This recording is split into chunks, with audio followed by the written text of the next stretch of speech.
Get in! 3 points, baby. Liverpool.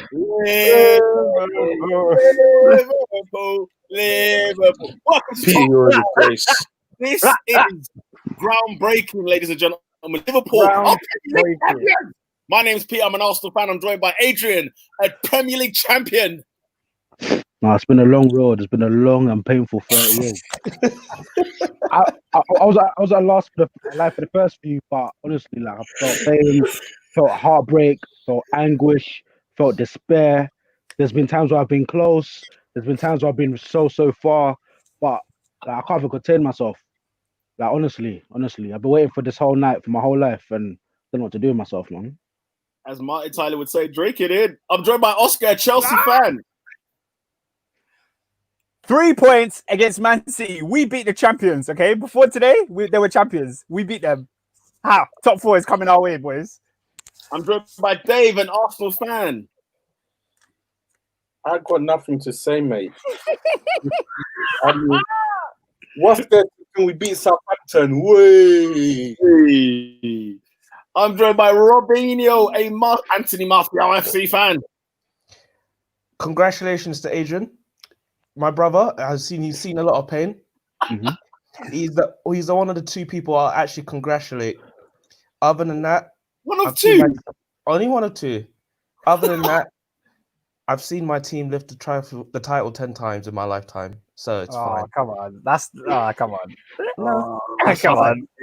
And I'm joined by Ernest, a what is football fan? A Manchester United fan. Listen. Today is a sad day. Is it a sad day? It's a sad day. The only reason why it's bittersweet is because my boy Tiny that died was a Liverpool fan, innit? So he would have definitely wanted to see this or whatever. So it's the small sweet to the bitter, but it's definitely bitter. I hate it here. I hate the fact that I'm doing this podcast today. I hate it now. I hate the fact that Peter kicked this off celebrating like it's his team. Hey, man. Because he's not going to see it anytime soon. That's why. Rightly so, bro. I'm a 100%. No, roll with it. I'm not on it today. I'm actually not. You want to send off the lane? Yeah. I see you. Like I said, I see you. certain people I see you. in my life, I have been there. I've seen the pain. I've seen the suffering, and I love them to bits. I'm congratulating them individually. I've sent them personal messages. Peter, you need to stop talking to these bitter guys. Let's get Adrian on. Let's get Adrian on now. It's Adrian's pod, so let him speak. Let us get started. Adrian, you are Premier League champion. Yeah. Man. How does that make you feel, my friend? Honestly, man, like it hasn't sunk in yet. It doesn't feel real. It doesn't feel tangible. But at the same time, I've got this buzz, this inexplicable buzz that I can't contain. I can't explain, man. It's like, when are you going to Anfield Road? You're gone. When are you going to Anfield Road? Bro, we're in lockdown, isn't it? But you're not breaking it for that. Big man, that's a coming trip I've now. not seen Anfield right now. Bruv, you need to make that coming trip after this podcast. What pilgrimage? Now you need that National Express. You know? Just You know? wear that. I respect it. What do you think has contributed to this Premier League Championship win? The rest of the league being poor.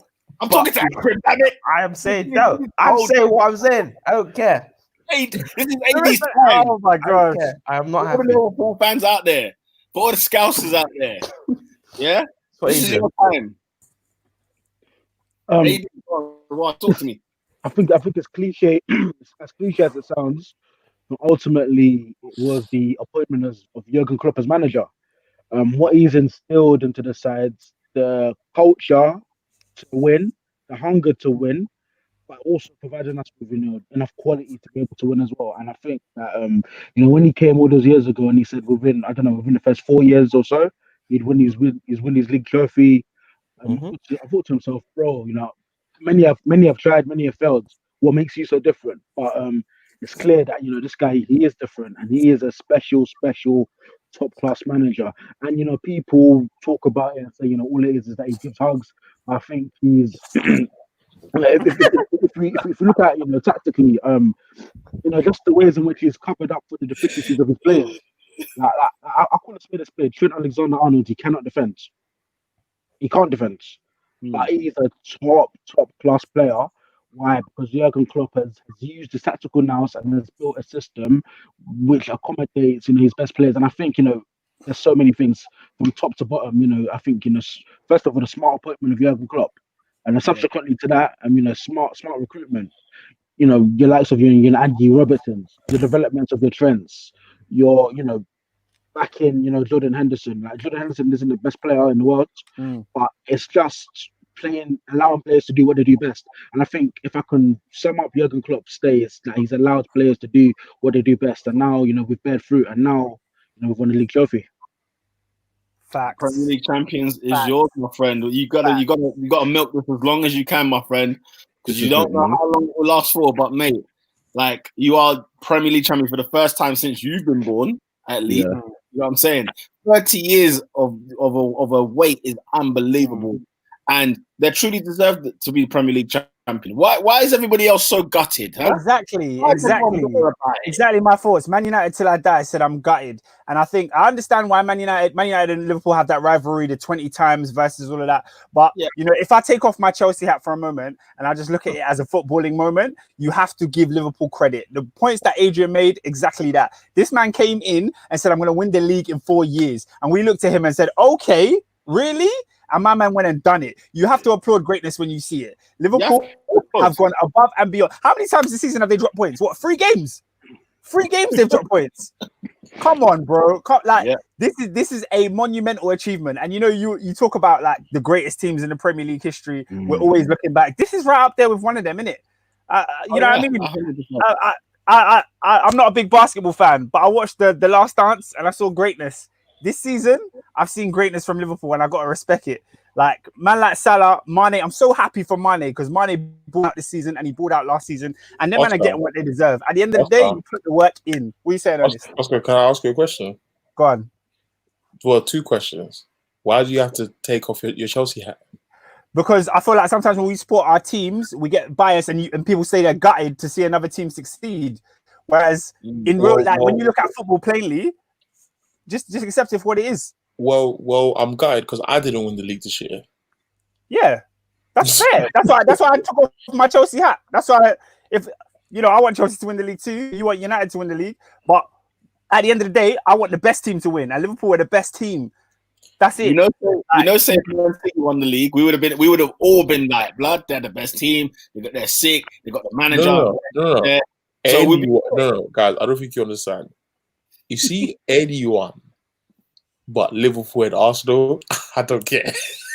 Like even if Man United or Spurs won the league, even I'd say, do you know what, fam? At the end of the day, that's a lie. That's the biggest lie, because I would take my hat off. Did you not say last year when Spurs won the Champions League final that there was to be the end of the podcast as we speak? Yeah, it was going to be. As we speak, don't say that. You're talking lies. Robin, I'm not having it today. I'm absolutely not having it. Because you see the thing is, I don't like Liverpool. You know what I'm saying? No, you don't do this. Hey, you man, yeah. You see, you United fans, yeah. You need to humble yourselves, yeah. Do you know how many times I've watched Johnny's, you and Ferguson, they're ripping up trophies, yeah? And man, I Pepsi. I told you, no hater is David. Let me not expose you, David. David, let me not expose you, David. I was a Liverpool fan and I cut, bro. So why did you switch? Do you see me saying anything? Who's been bitter, bro? Is I'm not bitter. Guys, I accept winners, bro. Even if I was, we're not. Hold on. No, I'm talking about not you. Robin's not having it. You might not moving. It's hurt. No, right. There's triggers and it hurts. But Liverpool have been triggered for 30 years. Liverpool have been triggered for 30 years. That's them. We don't care about them, man. But you're guys. No, don't do that, Oscar, because you're doing that lawyer thing. I don't care about their 30 years. Yeah. I don't care. You just don't want Liverpool winning the league, innit? Huh? You just don't want Liverpool winning the league, innit? The thing is, Man United till I die said, yeah, obviously Liverpool have been levels above everyone. Klopp is a top-class manager. Yes. Well, that should be the first thing out of your mouths. Yeah. Give them the flowers. Give them his flowers. Give them the flowers.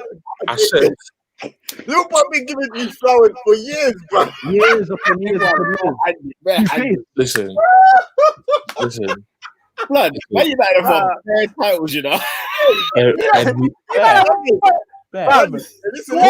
times. Hold on. Hold on. You man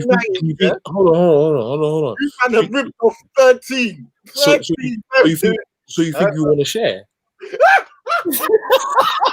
No. Okay, no, you don't want to share. You clearly don't want to share, and we see that. But look at the amount you guys have tried, and Liverpool tried this season, and you tried this season, and they were better. So let's clap Liverpool. Well, no. Me not clapping doesn't mean they weren't sick. I'm just saying that I don't want Liverpool to win the league, and they won the league. Allow me to be on the other end of the coin and be like, I'm pissed. Yeah, I'm trying to be the villain. Because I kid you not. AD, hang on. AD, no, I'm saying Adrian can celebrate. Adrian has all the right to say whatever he wants. He can't. I can't banter to him about the 2-2 at West Brom because he's won the league. I can't. You man, God of honor, yeah.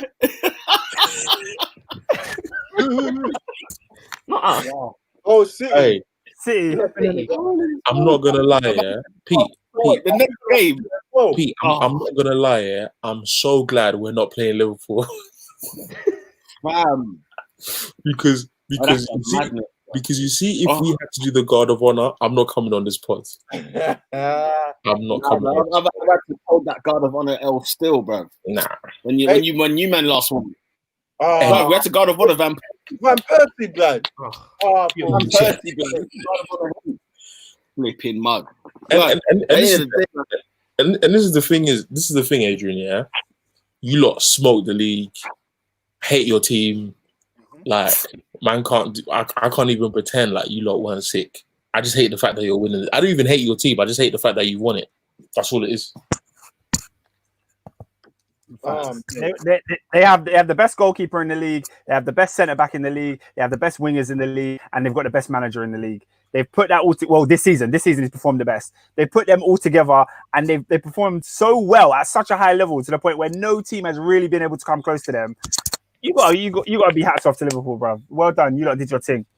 No, I can take my hats off and be screwing them. That's all I'm saying. I'm gonna give they get their chance there in the night.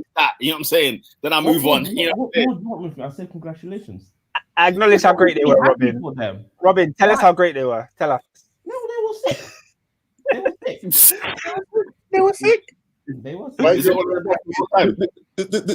thing is, do you know what would be worse if we were deluded and we still think Liverpool are garbage? That's delusion. Like, yeah, sure. And that's what I'm saying. That for some reason I'm not allowed to be upset that Liverpool won the league. Nah, Robin was saying it's a dead league. He said it's a dead league. Run out excuses on the day they're crowned champions. Right off the bat. Come on. Off the bat. Has anyone been close to Liverpool? No. Liverpool are close to the great. Interrupted me. I said two things.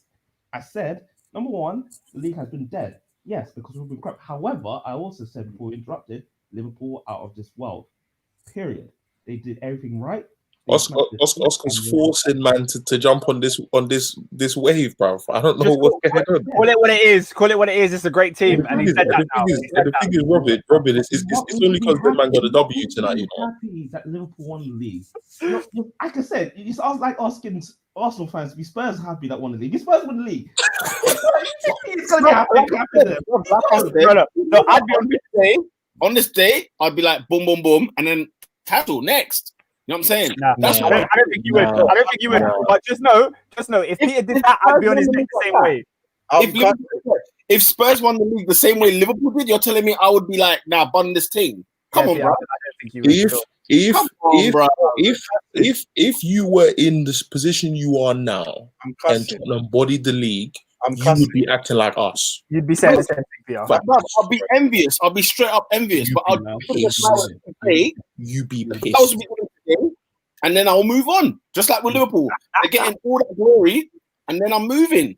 So what's the levels now? Man United have 20. How many do Liverpool have? 19. Okay. 2 more times to get over. Yeah, man. And you remember, I told you lot when Klopp and them started doing well, I said if Liverpool touch 19, it is over. They won't stop. Adrian remembers because I told him in the barbershop. Trust me, bro. It's long. They're more likely to get 20 for sure. 20, 21. You know what I'm saying? It's long. It's long. Like, all the Liverpool players are all together, so they're gangling up the Champions team. Van Dijk. And the thing is this, yeah. As gassed as I was about us beating Sheffield United, that's the first hat-trick in 7 years. If these lot touch number 19, it is long, bruv. I keep telling, listen, you see this football thing? It's cyclical. It comes in cycles. It ends in cycles, bruv. I'm not trying to see Liverpool win the league for no one, but it's happened. So you can't expect me to be happy, bruv. Like, it's long. It's very long. Bro, it's something like when Trump got elected. Say that again, bro? Something like when Trump got elected, like it's a dark day.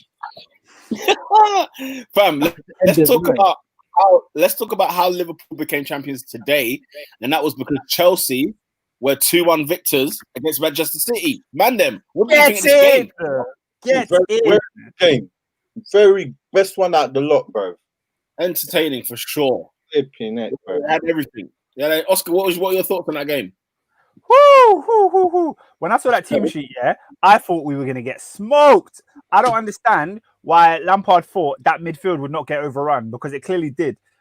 Even though, obviously, we took the lead, Pulisic, bad boy. What a goal that was. What a finish, yeah?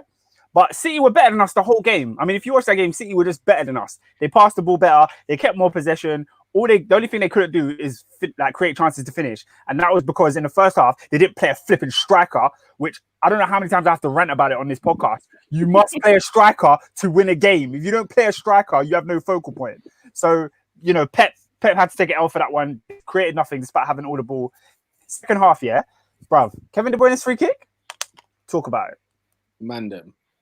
That free kick, Because even I was just like, you know, okay, he's in my fantasy team. Let's get some points. You know what I'm saying? I said it with like hope in it, Not to say that Kevin can't do it, but I just said it as hope.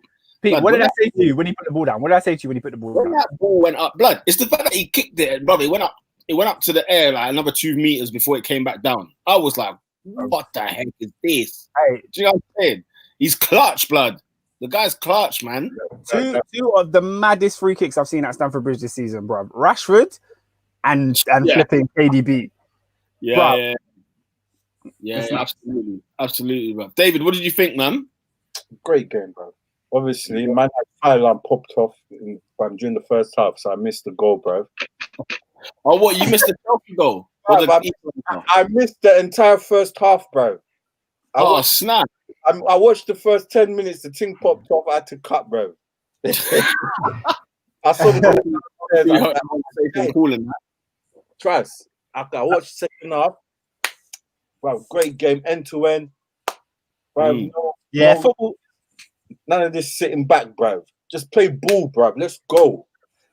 Yeah, no, the football was good to watch, man. It was bloody good to watch. I love the way City, how quick they move, man. It's like it's an oiled machine, blood. Them man were just moving. I loved it. I loved watching it. But yeah, it was an entertaining game, man. Fernandinho is a mug. Who? Fernandinho, bruv. Fam. I don't know what he was doing. What was he doing? But do you think he was going to go in? But I don't know what bruv. His leg was there. Use your feet, man. It's one of those, isn't it? It's just like spur of the moment. You panic. It's like... he's on tomorrow. There was no need to do it, bruv. Anyway, you're not going to win the league. Instinct, isn't it? I don't think he planned to do it. It's like them instant moves, isn't it? Them reactions of I want to keep the ball away from the line. Do you know what I mean? But it was silly in the end. He deserves his red card, but he didn't need to do that. Every time I see Fernandinho, he gets a red card. I feel like every time. I thought there was a rule, or is it because it's deliberate handball still a red card? So like, if it's not, it depends. Like the way that what is it, double punishment or whatever it's called, doesn't occur is if it's like deliberate and like cynical. So if it's like just a foul in the penalty area and you're on a second yellow, you don't like. I think you get like it's one of the two. Something crazy like you don't get a penalty, you don't get a booking or whatever. But that's all it is. But yeah, man, he had to get sent off, innit? It was one of them ones. He had to get sent off, bro. What do you think? What do you think Guardiola has to do next season, bro, to give Liverpool a run for their money? He needs to get another 100 million. Another 100 million. Yeah. That backline. What does Mendy add to that backline? Yo, Robin and AD, turn up your mic volumes because man ain't hearing clear. I'd say he needs to get rid of Mendy. No, Mendy's he can't defend. Exactly. Do your primary job. Do your primary job. Who would you get? That's not his job, though. It's not. Who would you get then? If you're Man City, what left back do you look for? I mean, everyone could do with a left back at the minute. I don't know, just a better one. I know it's hard to look, but that back you're not gonna get what's my man from Bayern Munich, bro. What's his name? What, Alphonso Davies? You're not getting him. He's living up that sausage life still, but raw. Mad. I think they've been linked with Ben Chilwell a lot. I think Ben Chilwell was. There's some dons in like the some of the European leagues that are better than Benjamin Mendy, like Grimaldo from Benfica. It's them ones. Since his knee went, that's, those knee injuries, man. Why can't they just teach him how to defend? Like, come on, bruv. They spent so much money on this youth, bruv. You can't be out here. At his age, it's not a matter of teaching him; it's a matter of whether Mendy himself is pushing himself. Because you look at people like James Milner. James Milner has managed to reinvent him. James Milner is the Jay-Z of the Premier League, bruv. That is his fantastic. Like that is his I'm looking at James Milner from City when he came for was it Mancini that signed him? I'm looking at the way he rose up until I think they played Bayern Munich. He scored one of the goals for Man City. Looking at him playing left back for Liverpool, and I'm looking at him as a Premier League winner, like Champions League winner as well. Like you need to want to improve. And at the moment, Benjamin Mendy is just content with chilling with Hush Puppy, bruv. And his boy went jail, so it's tight for him, bruv. If you don't want to learn how to improve your defending now, there's nothing Pep can do for you. Like you need to do it yourself. Yeah. Okay. We had a comment from before. Man United Till I Die said, yeah, I agree with Robinho. Yes, Liverpool were brilliant, but the whole league was awful. Man United could easily get our worst points total ever and still make top 4. Liverpool are 23 points But that clear. has nothing to do with Liverpool. They're 23 points clear. If Man City got 20 more points, Liverpool would still be champions. It's the whole league being worse is irrelevant to them. If they were 5 points clear, I would hear you. If they were 3 points clear, I'd hear you. But they're not. They're elite, so we just gotta respect it. It's all irrelevant. Like me and Oscar's Pups were saying, the league's whack, and I was like, bruv, like they've been Champions League champions. They've been to the final the year before that. They've won the World Club Championships. They've won the Super Cup. At what point do you say the league's back or Liverpool's superb? Exactly. Even if we got the top dog of Manchester United, the top dog of City, the top dog of Chelsea, even Arsenal, Tottenham, whoever, like Liverpool's walked away, blood. You know what I'm saying, bruv? The man have dropped points in 3 games, like Oscar mentioned already. Like that's not because everyone else is whack. They have blitzed teams, blood. They put teams to sleep. You know what I'm saying? So. And I think they'll come back. Oscar, Chelsea, 3 points, huge points, right? Massive. I was just sitting there thinking, blood, if I'm a Chelsea fan, I'll be livid that I'm still behind Leicester after all this time. You get what I'm saying? And like, obviously, Oscar was nervous throughout the game because for him, he knows what Chelsea are like, how they can concede, even late in the game. And Champions League is Champions League is the priority for them next season. What I know you've bought 2 players already. It's almost like, come on now, do you have to buy another player or more players? But yes, we do. I mean, yes, you do. But what can you take from today's game that you think can help you work out for next season? I think Champions League is yours. I think we can all agree. Champions League is more or less set in stone there. But Chelsea, don't take the lesser teams lightly just because you beat City. One of them. I think we got lucky today. I'm not even gonna lie to you. I think if Fernandinho doesn't do something stupid and get himself sent off, I think City go on to win that game. As I said before, I feel like they were better than us all over the pitch. Like our game plan was to hit them on the counter attack, but you can't do that when you've got players like not clinical in the final third. So when Mount got a lucky opportunity, he spooned it wide, and I'm thinking, bruv, this City defense is kind of dead. They were giving us opportunities that we shouldn't have had. The first goal was a gift. Yeah. Massive. Our goal was a gift. Shout out to Pulisic because he made it a sick finish, but it was a gift. And our second goal, a gift. It was a handball that really shouldn't have been a handball. Don't get me wrong, we were pushing and we forced the second goal to happen because there was a near miss earlier. So we were forcing the issue, and I respect how well the players, how hard the players fought for the points that we got. But in terms of how I see us going forward, I think Lampard got away with one today. I really do. I think City were better than us. I generally do. But go on, AD. Because what I'd say that he anticipated for City to be better, but he wanted to, as you said, hit City on the counter attack. Because when I think of it, he basically essentially said, right, Kante, you go back into your natural habitat. You're just a firefighter. You're just pulling out fires left, right, center. Any City attacks, if you can snuff it, and then in his mind, he's thinking, my 2 most progressive midfielders are Mount and Barkley. They can take us from the second third to the attacking third quickly with Pulisic space on the wing, with Willian space on the wing, and then Giroud is a bit of a focal point as well. Then I've got Tammy on the bench to run in behind later on in the game. I actually think Lampard deserves a bit more credit in that, because I think he basically anticipated City were going to dominate, but he put enough on the pitch to capitalize. And like you saw in the case of Pulisic's goal, his pace and clinical finishing is what's got him his goal. You make a great point. Because if you're looking at it from a sense of Lampard saw that City could be vulnerable in those areas and he capitalized on it, then yeah, you make a great point. I was looking at it more from the perspective of when we played against Aston Villa, when we played majority of the season, Chelsea have played possession football. We've had the ball and we've outplayed teams. Yeah, and sometimes that's worked to our advantage, sometimes it hasn't. And I think maybe you're right. Maybe Lampard saw that and said, do you know what? Let's just not play our natural game plan.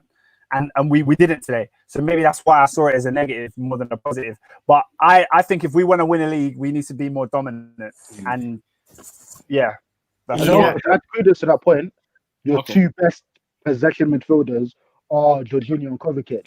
Neither of them in the starting 11. Go ahead, Robin. Now, I'm just thinking, like, City kept pouncing on Chelsea. Even when they went down to 10 men, you still thought like City could get an equalizer. And it's not like I feel sorry for City, but I'm more annoyed at them that they allowed these mistakes to happen. And it's not just once, it was twice. Like, they panicked. I feel like because of the whole Liverpool situation, the pressure got to them too much. And Chelsea, rightfully so, got them, pounced on them and took advantage of what the situation was. And credit to Chelsea, because they actually showed us a good game and they can actually bring it to City. So lovely 3 points for them. And now they've got Leicester next, which is another huge game that could actually possibly put them in the race to third. Yeah. I think it's more looking at City and looking at the defense of like, now you don't expect City to make those types of mistakes. Not once, but twice in the same game. And not only is that Edison as well. He's been making like crucial, like, why are you kicking the ball straight to the player at them? And he's done it in the last 3 games now. So I'm looking at him. I'm like, okay, what do you think when you do? Do you just kick the ball or just throw the ball immediately and pray? Or do you actually just do you actually think what's my plan? Because when you look at him, he is great at starting at the counter attacks, but I feel like he just sees blue or whatever they were doing and just throws the ball. He doesn't think, and he needs to sit down, take the time, and just think, what is my plan? Because there's no point rushing. Oscar was saying that, you know, even during the game, it was like, you know, you can get out the City defense, you can get out the City defense. And I was a bit like, you know what, bro? Like, because I think Oscar wasn't too happy with the way, like, City were having all the ball, which, by the way, I'm still in awe of that. Every City game I watch, doesn't matter where they go, they take the ball and they say, look, it's ours, right? Come and get it off us, kind of thing. Whereas with this game, Oscar was saying, like, you know, you can get out City's defense. And I was sort of waiting to see it happen. And many times Chelsea could have easily got 2, 3, 4, easily more goals. And I was sitting there thinking, blood, like, yeah, this City defense is awful. You know what I'm saying? For the caliber it is, for the level of what they're trying to achieve. When you look at their midfield and when you look at their front three, you look at their back four. My goodness, like, you know, maybe Ernest is right, the 100 million, because they need centre half that are competent. You know what I'm saying? The fullbacks, you know, I can give Mendy another year maybe, and then you just train up a kid from the academy or whatever else, right? But the centre half situation, I would improve, because Mendy comes on and he gifts Chelsea a ball in the penalty area, which leads to the Fernandinho red card. So, you know, the centre half pairing, I mean, Laporte, fair enough, he's a bit stiff because he's been injured and whatever else. And then, you know, Fernandinho and Otamendi is a recipe for disaster. So, you know, but yeah, as you can see on the banner below, you know what I'm saying, at Top 4 Podcast, we're available on Twitter, on Spotify, iTunes, and you can see it there, SoundCloud, YouTube as well, don't forget. So keep it locked every single time at Top 4 Podcast on the Twitter. So just tweet us, give us a like, make sure you like this video, share it as well, and then just hit us up on the Twitter, you know. Also, you can comment to the video right now, as Man United Till I Die did, and you can get your thoughts and questions, and we'll answer it live on air. Live. But do you think then, like, I'm sorry, but do you think it's ridiculous for us at this point to say that Pep needs another £100 million on his defense? Bearing in mind, you know, he spent 50 on Kyle Walker. How much did he spend on Cancelo? Was that another 50? You know, he spent, you know, about 60 on Laporte, 50 on John Stones, about 52 on Benjamin Mendy. At what point does it become, you know, he needs new defenders to, you know, this guy actually needs to coach, and he needs to be a better defensive coach? Because I'm hypothetical, because don't get me wrong, yeah, you could probably go out and buy, you know, slap 70 million on a Koulibaly, but at what point does Pep come into question here? I'd say, that when it comes to the centre half, when you've lost Company, and, you know, Otamendi hasn't worked out well, he's not been a good signing. John Stones, you know, you know, there are things, you know, we expect Pep to coach these players into defending properly. There does come a point, though, where you say, okay, do you know what? We've gambled on this guy and he's not good enough. And in my opinion, Stones is not good enough. Now, they got to take that hit and say, you know what? I've paid 50 million quid. All right, fine. Do you know what I'm saying? Then, you know, but what I feel like the Laporte situation has been awful because he's been injured quite a lot. And, you know, I feel like nobody here can deny it. They should buy a centre half because there isn't actually anything adequate there. Otamendi, are you talking about, you know, trying to train a dog new tricks, an old dog new tricks, whatever the saying is? It's tough. It's hard. You know what I'm saying? Otamendi's probably been playing football for 15 years and knows, or even 20 years, whatever, and knows how to defend the way he's been taught. But right now, I'm not saying, you know what, you know, I hate this in football. 100 million, you just fry it and then you go and buy a frigging centre half. It's frigging annoying. Don't get me wrong. But if you can find something, a hidden gem, a hidden talent, what we're saying is a new body needs to arrive. And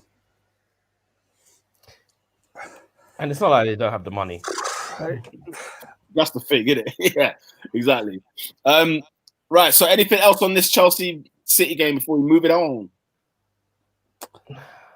Well, as I said a couple of weeks ago, I remember everyone was saying that Chelsea need to sign a defender, and I said Andreas Christensen next top defender is a good partnership. I think Christensen proved today that he's a top defender and he can handle those big games. So you're bidding off Rudiger, yeah? That guy, yeah. I think you need fullbacks as well, but you know. Yeah, I agreed. Right, Manchester United. They're back on the roads again. Martial FC, Manchester United 3, Sheffield United 0 with a Tony Marshall hat-trick. What were your thoughts, Man United boys? What are we saying? I've said this once and I'm going to say it again. It's very simple. Marshall, Rashford, Greenwood, Bruno, Pogba. It's not hard. Was Greenwood that good? Just out of curiosity. Yes. Because I didn't see too much.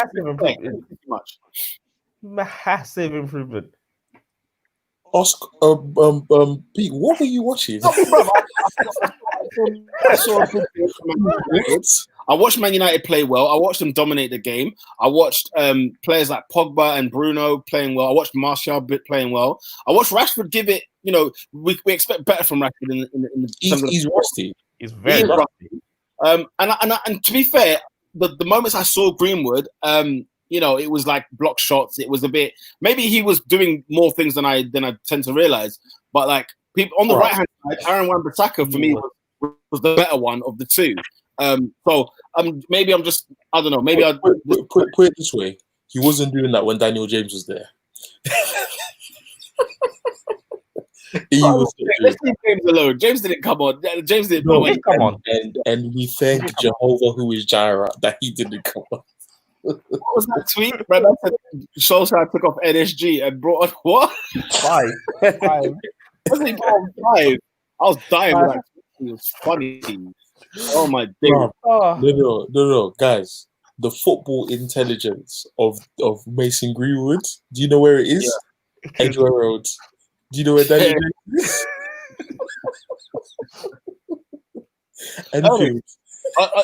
Ernest, a performance like Martial's on that day against Sheffield United, does it give you optimism or does it frustrate you because of how often you get that from him? Good question. It's always gonna be both. Mm-hmm. It's always gonna be both because I hate the fact that I almost ripped my beard when we flop to these teams. I hate that. So if we're beating Sheffield United at Old Trafford and man are gassed, it tells you everything. Yeah. It tells you everything. Do you see what I'm saying? Because I don't care how regimented they are. Same as Wolverhampton. I don't care how sick they are. If you spend 90 million on a central midfielder, 60 million on another one, 80 million on a centre back, and you're worried about Lis Musa, there's problems. There's big problems. And so for me, I feel like, you know, in terms of team chemistry, guys, I don't think you understand. I almost cried seeing the chemistry between Matic and Pogba yesterday. I was like, honestly, Man United till I died, Matic was absolutely class. He was yesterday. He was sweeping up. In fact, cold. I like Matic, man. I've been a big fan of him for years. In fact, it was Bruno that I was disappointed in because there's no agenda. I got anything against him, but the way he was losing the ball, I said if it was a tall black brother from France, it would have been headed. I felt like, and I said this in the group chat, I felt like with Bruno, yes, he created the third goal beautifully for Martial's hat-trick when he passed it to Rashford, and he did great in the game. But at times, I felt like he's trying to catch up to Pogba, or he's trying to prove that he's good at Pogba. And I said this, I was like, bro, we know you're good. Like, do your thing. Relax. I feel like. Why would you say that? Because it's like he was forcing, not forcing trickery, but he was trying to do the hard pass more than the simple pass, if that makes sense. He was trying to. Sometimes he was just firing just for the sake of firing, just trying to get that pop off, and not doing things at times. And it was frustrating. But then at the same time, when you see the goals, the chances he created for both Rashford and Martial, and leading that to the hat trick, it's like, okay, just focus on that side. Do what we signed you, what we paid you to do, and what you've been doing in the last games before the lockdown, which you were brilliant in. You don't need to prove yourself that you're better than Pogba or all that stuff, or try and be like the star boy of the show per se. So some of his passes were overly risky. Yeah. Do you know what I like about Bruno though? The one thing I like about him is that those type of players, they're almost never going to be passengers. Like, he's always going to take the game. He's not going to be like a Lingard where you don't see him, or a McTominay where you can just miss them on the pitch. Bruno's always trying to take the game and make the chance. And I think, just like Paul Pogba, I feel like in previous years, we've seen Pogba do the same thing, where he tries to do the most creative, illustrious pass when it's not really on. So the fact that, what I love about Bruno so much is that he always tries to shoot. Like, and most of the time he fakes it. He does the fake shot thing and then he'll pass. But it's always a threat. If you're a midfielder marking Bruno, you know he can pass left, he can pass right, or he can shoot. So you've always got to be on guard. He's a great asset to Man United. I agree. What I like about him more than Pogba is that when he's on the ball, I think something's going to happen. No. As in, with Pogba, I think he picks his moments of when is it time to go and create a chance. Whereas with Bruno, every time he gets the ball, it's like, I'm looking for the net, or who's running. You know what I'm saying? And if he makes a ball and it's misplaced, it's your fault. It's not even his, because he's putting the ball in the places, in the areas that cause danger and that create chances for Manchester United. And that was Pogba 2016, 17, 18, 19. That was Paul Pogba.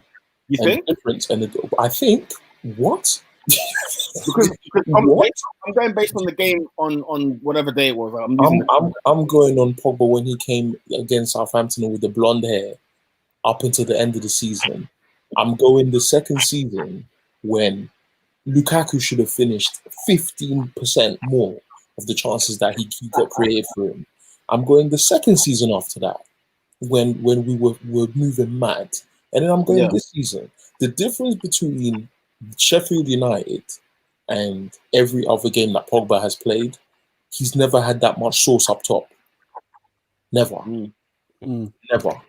Like, because Martial finishing still, because they were quite instinctive and quite, you have to be awake for them kind of chances. Bro, I saw some stats today, like our front three has more goals combined than Liverpool's front three. You got 50. That tells me that what I said 2 years ago should have happened. Martial should have been the number 9 at United over Zlatan, over Lukaku. I said this 3 years ago. So if you're looking at the fact that Mason has 12, and I think what's his name? Martial and Rashford are joint on 19. I think Firmino has like less than Mason Greenwood. Yeah, he has 9. If I look at that, and I look at the fact that Pogba's finally got that, it tells me the difference. So for me, what I'm seeing with Pogba on that game is what I'm seeing with Pogba in most games with Lukaku, with Zlatan up top. The difference is both managers that had him before were like, sorry, not both managers. Was it both? Yeah, Jose Mourinho preferred a certain type of striker, and Oli has seen the future, and the future is fast. It has trickery. It takes risks. It's got better movement up top. Martial and Rashford have better movement than Zlatan and Lukaku. Facts. So for me, if you've got the guy who won the World Cup with players that had trickery up front in Griezmann and Mbappe, why would you want someone else that will bring something different? It doesn't make sense. Then now you're seeing like what we saw yesterday.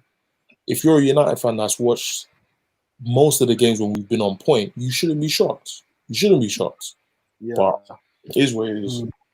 Man United till I die says Paul Pogba has a big weight off his shoulders. Now he isn't relied on to create. Now that we have Bruno, our team is starting to look more balanced, which you can't argue with.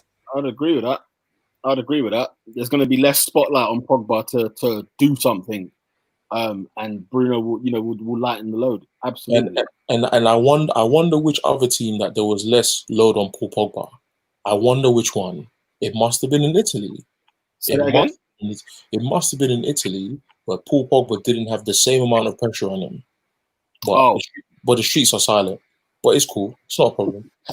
Anything to be worried about or nervous about? Because it's easy. You know what it is? You got your draw against Tottenham. You did play well. You got your 3 points against Sheffield United, albeit a Sheffield United side that looks like, man, we don't recognize them. But you did play great. It was the most comfortable performance Okay, that yeah. United have been in years. Right. So what I'm saying is what for example are you concerned about, if there is any reason for concern in terms of the season or even going into next season? Lucas Henry Shaw. Because if Maguire is getting at you, and I don't know if you saw the tweet again today. See that video? Hey, that was funny. Like if Maguire is shouting at his lungs at you, he said effing switch on. Yeah, that says everything, doesn't it? Yeah, that tells you everything. You know, and manager after manager after manager, they've just they're I'm surprised Brandon Williams is not playing. I must admit, I am too. I need to know what's going on. I liked what I saw from him. Maybe there's an injury. Maybe there's something else going on. There's no injury. And the thing is, when you look at Wan-Bissaka, right? When you look at how Wan-Bissaka has come into Man United's team, he looks like he's been at Man United for 2-3 seasons. He's just slotted in well, and it makes Luke Shaw look even worse. Yeah. Could it be that Ollie saw that Sheffield United game and thought, with our firepower up front, we have enough to beat this team, and we've got a FA Cup game on the weekend where I can play Brandon and get him some minutes, and I can just at least, not wear Brandon out by playing him 2 games in a row. Do you get what I mean? Maybe. But you're wearing Luke Shaw out, who already is tired. Fair enough.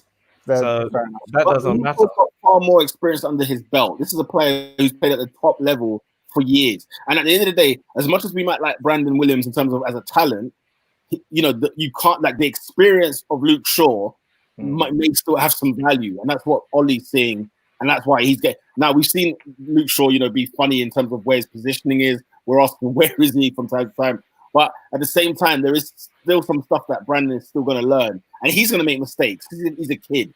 So the thing is, Pete, one thing I'll say to that is that when we were on our best form, there were games that he played Brandon Williams left wing back and Luke Shaw left wing, because I don't think Luke Shaw knows where the chalk is.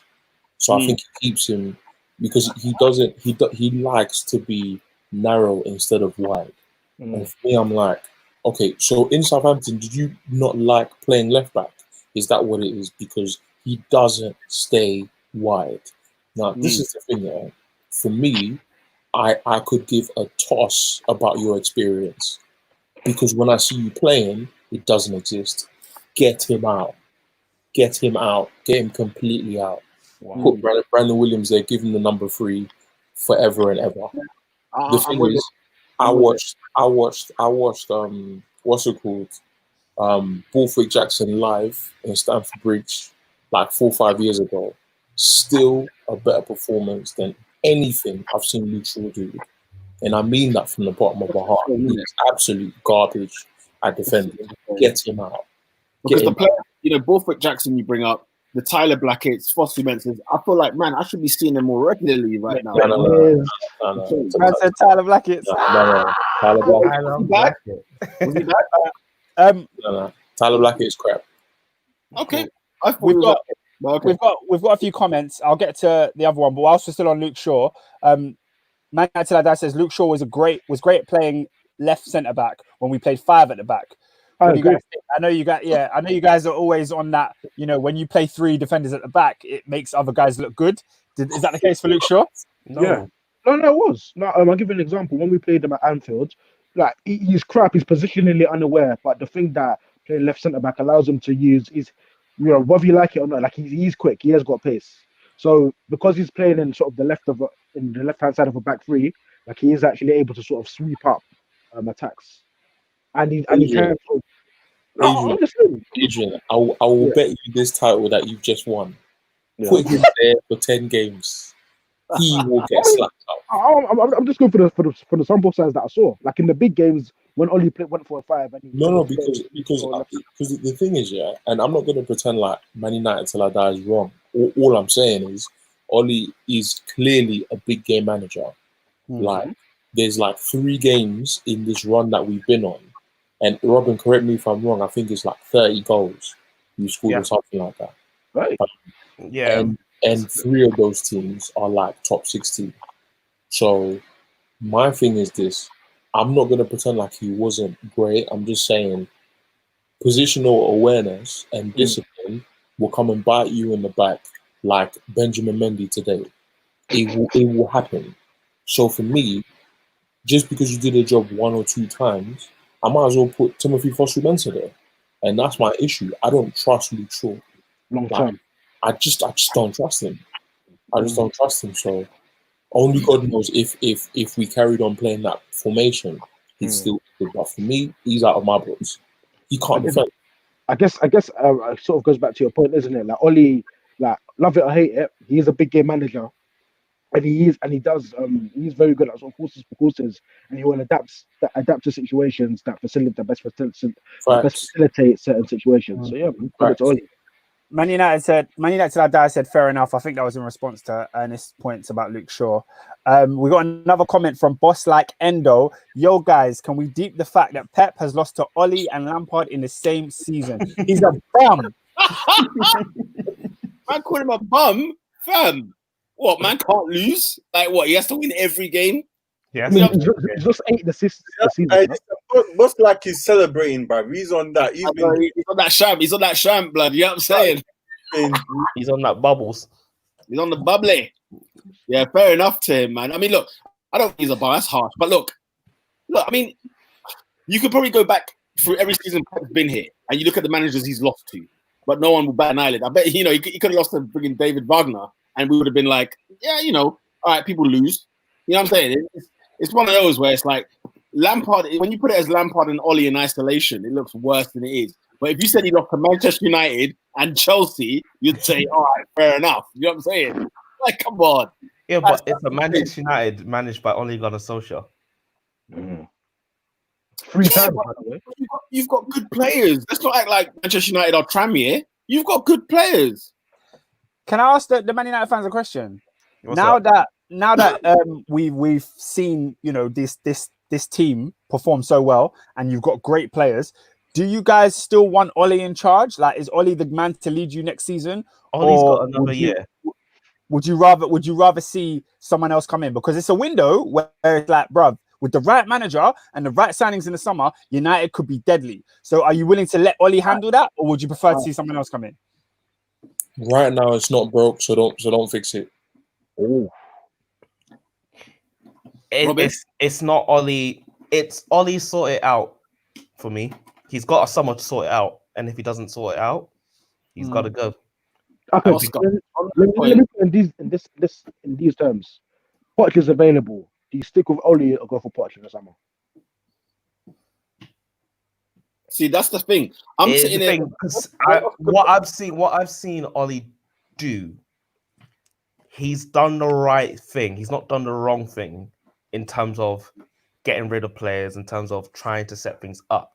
It's what he does in the game that frustrates me the most. The timings of the substitutions, mainly the players that he picks. And when I look at it, I see he's learning. But you shouldn't be learning. You shouldn't be a manager of Manchester United and be learning, if that makes sense. Like, you should be one that's ready to go. Like, I'm the Manchester United man. I'm the team that's won the most trophies in this country. I've won everything that is to be won, and I should be representing what is supposed to be the best team in England. Now, yes, it's been 7 years since we've done that, and we've had a mighty fall. So it's all about this rebuild project that's been happening for 6 years. And you have to give Oli time, which is annoying. I shouldn't be giving Oli time, but I am. Why shouldn't you? Because we shouldn't be in this. He's not levels. He's not levels. Levels? Man United till I die says, I'd rather back him and give him time. So Alex took quite a few years to start playing that well. Now he finally has the chance to prove himself. Now he has the players. Alex Ferguson was 30 years ago. People need to stop saying this. This is genuinely pissing me off. People need to stop saying this. A man comparing Alex Ferguson's CV pre-United to Ollie's. Is this what we're doing? Is this what we're doing, guys? Like, Fergie won trophies, before Manchester United. Exactly. What, Aberdeen? Exactly. Aberdeen, blood. If he was Scotland manager, he was Aberdeen manager. Man, was just deleting, blood. You know the ones? Just deleting stats. Bro, that's hilarious. All right. We got a comment from Real Deal. Shout out to Real Deal. He said Liverpool, and then he also said big win for Chelsea. Earlier we had another comment from Boss Like Endo, who said Lampard has beaten Ancelotti, Klopp, Pep, and Jose, yet people still doubt him. Shaking my head. Do you know what, bruv? I've got to admit to that. Oscar knows this full well. I'm one of Lampard's biggest. I don't want to call it. I don't want to say critics. Haters. For me, haters. I'll call it a hater then because it's one of them minutes. It's like just like what you're saying about Ollie, yeah, like kind of novice Jace, and he's at Manchester United, and I'm looking at Lampard like, who's this guy, bruv? You know what I'm saying about you're gonna come to Chelsea and what you think you're just gonna win it like you were. Like, you know what I'm saying? Like, just because you won Champions League and Premier League with Chelsea as a player, it's not copy and paste. So for me, I'm here to hot Lampard up when he messes up. I'm all here for the action. So the thing is, but I have to say, bro, he is proving me wrong because he is beating the big teams. He is fourth in the league. He should be third in the league. That's my critique of him. He should be third in the league. But with what he's had, when he's had no transfer window and he's walked into Chelsea's team, it's unbelievable what he's done at Chelsea. I have to admit, he's proving me wrong. I'm one of the doubters, but he's proving me wrong, bro. Yeah, I remember at the beginning of the season, there was a pod that we did, and you guys were basically saying Lampard is like he hasn't done anything, which is a fair statement to make. But my thing was always that he did something at Derby. A lot of people tried to make it seem like what he'd done at Derby was nothing. At the end of the day, he took them to the playoff final. They hadn't been there in the years before, and they're not going there this year. So no way now. so you have to credit that to Lampard. Lampard did a fantastic job. Saying that, I think Lampard, like the teams you also the managers you put there, Lampard's lost to Ancelotti, Lampard's lost to Klopp, he's lost to Pep, he hasn't lost to Jose, and he's lost 3 times to Ollie. So there are moments where you feel like, Lampard has got it wrong and he hasn't got the best out of this team. But if he gets us into the top 4, as it looks like he's doing now, I will have nothing but applause for Frank Lampard with no transfer window. We got a lot of comments coming through, so I'm just gonna go through them. Real Deal says Chelsea are good, but honestly, they were lucky. I'm a Chelsea fan. City are a different level. That's how I felt, Real Deal. But listening to this podcast, Adrian had some different views, so I'm like, we'll assess it that way. Do you guys have anything to say to that or not? No, Chelsea were lucky tonight, but it is what it is, isn't it? Fernandinho did stupidness. You win the game, fam. Because in fairness, I'll keep it a buck. It's impossible to stop City creating. Like, no team on the planet is going to stop Manchester City creating. Man, I hate it. Barcelona is be Barcelona all over again, but they just don't have Messi in it. That's it. Yeah, I think one thing that's always been hard for me to get my head around when it comes to Lampard is that he plays different cards at different times. He doesn't stick to one team. He's never been that guy. He's always been like, I'm going to adapt to each team I play, and I'm going to try to beat them a different way to them we won the last game. So sometimes I'm like, bro, I see you play a system, it worked. Why don't you play that system again? And he's like, nah, I'm flipping it. So credit to him. He's thinking about his stuff. And that's why I got to credit him, because like you were saying, because the way you broke that down earlier about, you normally have possession and people like Jorginho and friggin' what's the other gum's name? Kovacic, right? You normally have them 2 man there, yeah? But then you're playing against City. You're not going to have the ball. So you know what? I'm going to flip the script. Throw in Barkley, throw in Mount. I'm sure Pep thought, bloody hell, what are they doing? No Jorginho or Kovacic. This is odd. And so, Lampard tried to do something and he did. And I have to give him credit, bro. Yeah. Jump in. I've got to give him that. He thought about it. He thought about it. Trust. We've got a couple more. We got a couple more United questions. I'll get to this one first because it relates to today's game. Kevin De Bruyne, what a goal. Who you guys got? Pogba or KDB? Woo! I've come to deep it. They're amazing, but they have a set system. I feel like the way City is set up suits Kevin De Bruyne a lot more than it will suit Paul Pogba. But he's had ballers around him, though. Who? I'd say no. They both had ballers around them. KDB. City is all about ball retention, and that is. I don't think that's Pogba's style. Pogba's style is more. He will pass it and get you 2 doors the front. Whereas in United, that's where it's all about trying to get to the counter attack, But KD still plays the final ball a lot for City. He does. And it's what I'm saying. It's what I'm saying. It depends on what team I have. I would love to have both, but it does depend what team I have. Oh, we would all love to have both. Hey, guys, for example, like you were talking earlier, someone put in the comments, Pogba doesn't have to create anything. Now, most likely you'll start seeing, you see like that pass, there's a compilation video where he did that sick, what game was it? Even against Tottenham, you see Pogba starting doing them mad passes now. Yeah. You've got another baller next to you. He created the most chances against Sheffield. He should have had at least one assist because Rashford said he's not going to score that day. See what I'm saying? You know what I mean? But like, if we're comparing the two, sorry to cut you, David. For me, I've always said KDB as far as execution and efficiency, Pogba has more ability. That's the difference I'll make. Yeah, I'm going KDB for that simple reason that the efficiency I can't deny. You know what I'm saying? Like I said, he's clutch. We were sitting there and Oscar was saying KDB free kick, he's gonna score this, and I sat there like I'm hoping because he's a fantasy team. But when he scored, I'm sitting there like, come on, bro. Like, technique. You know, do you know his performance? Do you remember his performance at Stamford Bridge? I think last season or the year before. When he ran the show, yeah. Phenomenal. And that's when I said, okay, he is world class. You know them ones. You know them revelation moments, yeah. And then the last season and this season, he started sending balls across. You see me on the pod, and I'm saying, no, he doesn't even mean that. He's just hitting and hoping because they're so accurate. It's so good that I can't even get glory like that. I can't even get glory like that. You know what I'm saying? So for the clutchness, for the efficiency, for the consistency, I'm going KDB. Does Pogba have the better talent? 100%. 100%. Here's what I'm saying, bro. Go on, David. My guys had ballers around him so he can flourish, bro.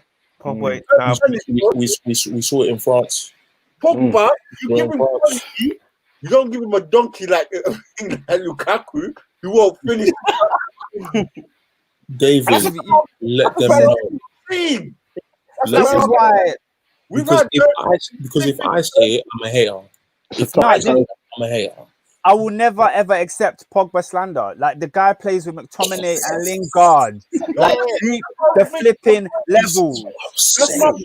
That's what I'm saying. This was the first time in years we had. The thing with Pogba now is that it's because we haven't had that opportunity of, you know, let's say he had David Silva on one end and he had Fernandinho covering his backside. You know what I'm saying?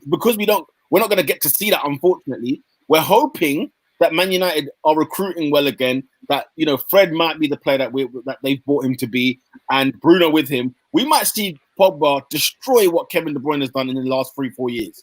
So we may see that. We may see that coming. But what he does for France, as Ernest was pointing out, you know, when we see him for France, bro, there's no DB. You know what I'm saying? He's on the thing. So, but yeah. And he's got Kylian Mbappe. Yeah, if you continue with what we had, and he's got Antoine Griezmann. Yeah, he's got Kante. Kante. No, guys. He's got Benjamin Pavard covering him, who even is firing. Check your deal's comment. Yeah, is Pogba scoring that free kick? Yes, he can. I don't think he is. I don't think he is. There's elements to Pogba's game that KDB can't replicate. Yeah, of course. What I'm saying is there's something about being clutch that is another level of skill.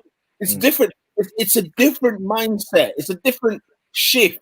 You know what I'm saying? When it matters most, my team is 1-0 down. Liverpool are going to win the league today, and I need to score this free kick. And the free kick was stupid. Do you remember the foul? The foul was the Kante foul. Yeah, it was silly.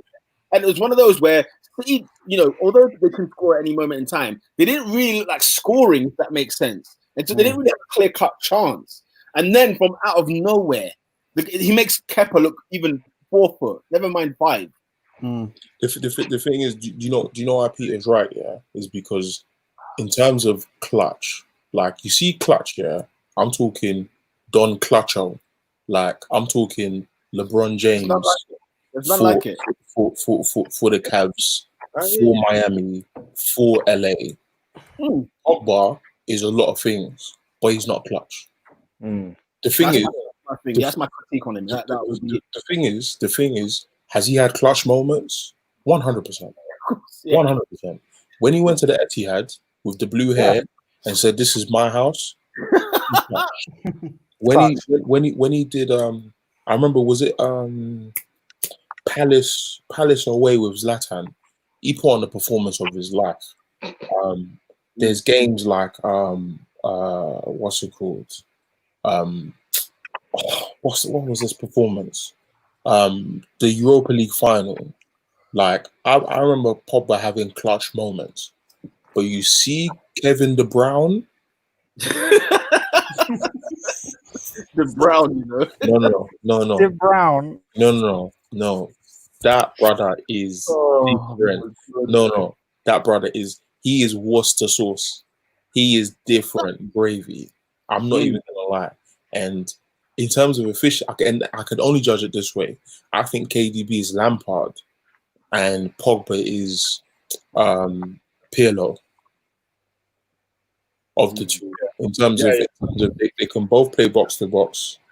They can both play number 10, but one is far more of an elite player in the attacking midfield position, and one is way better as a box to box and a deep line playmaker. Like I've seen Pogba spray the ball to Rashford this season, last season, and I'm like, you are demonic, bruv. That's not real. You should no, honestly, the ball he gave to Rashford against Chelsea first game of the season, I said, this guy is evil. He should not be able to do that. And then I look at the pass he gave to Mbappe, I think his semi-final of the World Cup. Bruv, the ball is 60 yards away from Mbappe. He cuts it and it goes around, man. Comes right on his toe. And I said, this guy's evil, bruv. But you see KDB, I'll never forget the ball he gives to Aguero at the 18-yard line. The ball goes behind two defenders, goes in front of one, and touches Aguero. Said, this guy's taking a piss. So if you're asking me about the two, like, bruv. Them man there, bro, like says Fabregas and them man that just played them passes, you don't even see him, bro. He's like flipping, eh? I'm not gonna lie. If you put the two of them together, you get Cesc. I think they're a different level because of the way the game has evolved. Both of those guys are such athletic beasts. Like the way they move with the ball is something that Cesc couldn't even replicate. And maybe in his early years at Arsenal, he was that guy. After Arsenal, I look at the way first year at Chelsea, he didn't move like KDB in Chelsea. He didn't. Look at Cesc 2012 Barcelona. You see that Cesc is KDB. Trust me. Scoring bare goals as well. If you put them together, you get Francesc Soler Fabregas. He should be in the Hall of Fame of this podcast for the right reasons, because he's top 5 of all time. He's the flipping GOAT. We need a celebratory Hall of Fame. That's what we need. We had a few comments that we missed out. Man United Till I Die was clarifying his comment. He said, wait, no, I'm not comparing Sir Alex to Ollie. No way. I'm just saying you can. It can take a while for some managers to do well, and it may pay off, and we're currently making progress. Yeah, I think no one can disagree with that. Listen, Man United Till I Die, you're part of the family, bro. You don't have to explain yourself, man. Real deal agrees with you, Ernest. He says Cesc is the greatest passer in Premier League history. You see like goals of the season, goal of the decade, rare. His assist for Chelsea, his first one against Burnley. Hey, hey, I saw that live, blood. It's the best assist of all time. Go back and watch it. I don't forget. Man, them like Chelsea fans asked me, right, is Cesc that good? I just looked in despair. He was my captain, and you're asking me, is he that good? You got him for 30 million quid. What a steal. His first contribution. You know what it is? His hair was like just straight. You know, like that buzz cut that Mourinho gets. He did not come here to play about. He said, does it still bother you to this day that Wenger said no to him? Oh, it freaking angers me. If there's a stripe on Wenger, you know those 3 stripes. One of them was Cesc Fabregas. It was ludicrous. What the other two? Huh? What the other two? The year Leicester won the league, bro, we bought no outfield player in the window. We bought none. And the third one, it's okay. There might be 4 still. Hey, yo. The third one was what's it called? Selling Van Persie to Manchester United. I was losing my nut about that one. I was on a retreat when this happened. I was losing my frigging mental. I was so angry. And then obviously Alexis Sanchez, and then you gave us 350k. Blood. Yeah. We started on them, man. Yet, but anyway, we got a mad comment from Boss Like Endo. He said Coutinho in that half season before he left Liverpool was better than any stint Pogba had for United, in my opinion. That Coutinho was world class, by the way. That Coutinho was hot. I ain't gonna lie. August 2017 to January 2018, Coutinho. From Leeds to Barcelona, Coutinho. Nah, bro. Hold on. Coutinho. You're mad. Bro. Did people watch Pogba last season? Whew. Pogba was on stuff. I can't even lie. Bro, Coutinho scored a hat-trick for Purpose Island. Okay. You can't do half seasons here, bruv. Fair play. You can't do half season and then dip. What's he done at Barcelona? They're looking to sell you, bruv. Man, but he literally said just that half season. That sample size only. Nah. But like, nah, bruv. Hey, half season. One's around here, bruv. David, let them know. What's it that Barcelona? What's he done at Munich? He can't even get a contract. For 2 years, you know, they said, "Now we don't want you. Go back, please." Nah. He said, "Real deal." Said Coutinho has been better than Pogba. What is going on? Let's go. Wait, hold on. Don't entertain it. Hold on. Don't entertain it. Hold on. Big 2020, and we're putting half seasons in the CV. That's mad. Yeah, what's the half season, bro? That's a madness. August to May, not August to Jan, bruv. Nah. John makes me laugh. Adrian said he was playing for his place in Barcelona. He was playing for a place in the Villa. He was trying to get out. He was moving like Castor Moore. Any United fans ask them what happened in the new camp. What does that have to do with Coutinho? What? What does that have to do with Coutinho? What happened in the new camp? I don't know. Which games you United last season? He wasn't even there. He was fully chilling in Germany. Wait, didn't he score against Man United? For Barcelona. The Champions League. Yeah.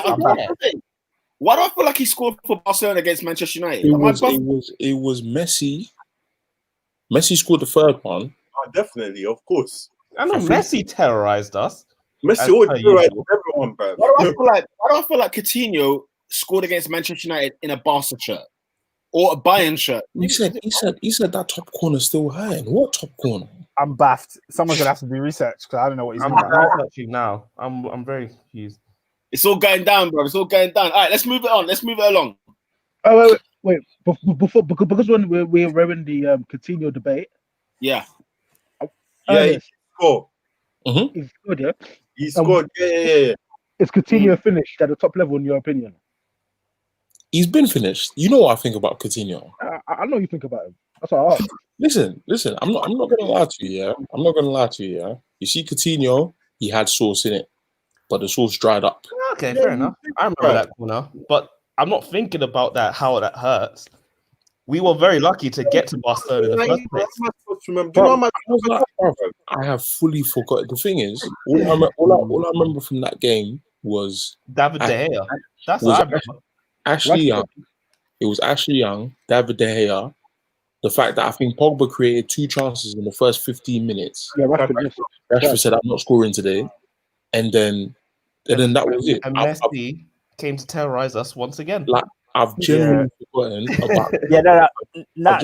about about Coutinho's goal. But the thing is, yeah, okay, cool. Coutinho scored a goal against Man United. Where is he now? Guys, Coutinho ruined his career, bro. Yeah, he scored his market. Salim Iskar says Coutinho scored a banger that game. Shout out to Salim. What's like Endo says Coutinho scored against Man United. You man know nothing. Real deal said, how can you forget that goal?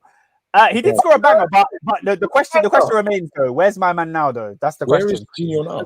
He scored a banger, but you man are comparing him to Pogba. Like any man don't score bangers on a weekend. That's aggressive, bro. That's aggressive still. The thing is this. Yeah. We need to stop. The thing is this. If Coutinho can get the next 5 Brazil games, like if he can get started in them, I'll clap for him. So his real deal's point, yeah. He's saying there is no way on earth that Pogba has eclipsed Coutinho's Liverpool career. So he's saying Coutinho at Liverpool performed better than Pogba at United, I guess. The thing is, season, we don't count half seasons around here, cuz. The thing is. Nah, he's saying the whole Liverpool career versus Pogba's United career. The thing is, in his heart of hearts, he doesn't believe that. I think there's a case for that. I think there's a case for that. You think there's a case for it? Because Coutinho weren't playing with top ballers either. And you're telling me in the time that he hasn't played with top ballers, he has been better than Paul Pogba in that time. Is this what we're doing? Output. Is this what we're doing? Obviously, look, it's coming. Right, we moving along, yeah? Let's move it along. Yeah. We didn't win anything with Liverpool. Why am I even? We're moving on. We didn't win anything with Liverpool. No, Robin. Where is he now? Fam, move on. We already said that. We said that. Where is he now? We don't know. He's looking for contract. He's coming Newcastle 2020, don't we? I'm not picking Arsenal right now. David, bro. We got one more, Pete. We got one more comment. Sorry, boss like Endo says Pogba went missing for literally 6 months. Man tried to bunk a whole season to go Madrid, and you're still licking his ass. He respects you, man. Still. Yeah. In all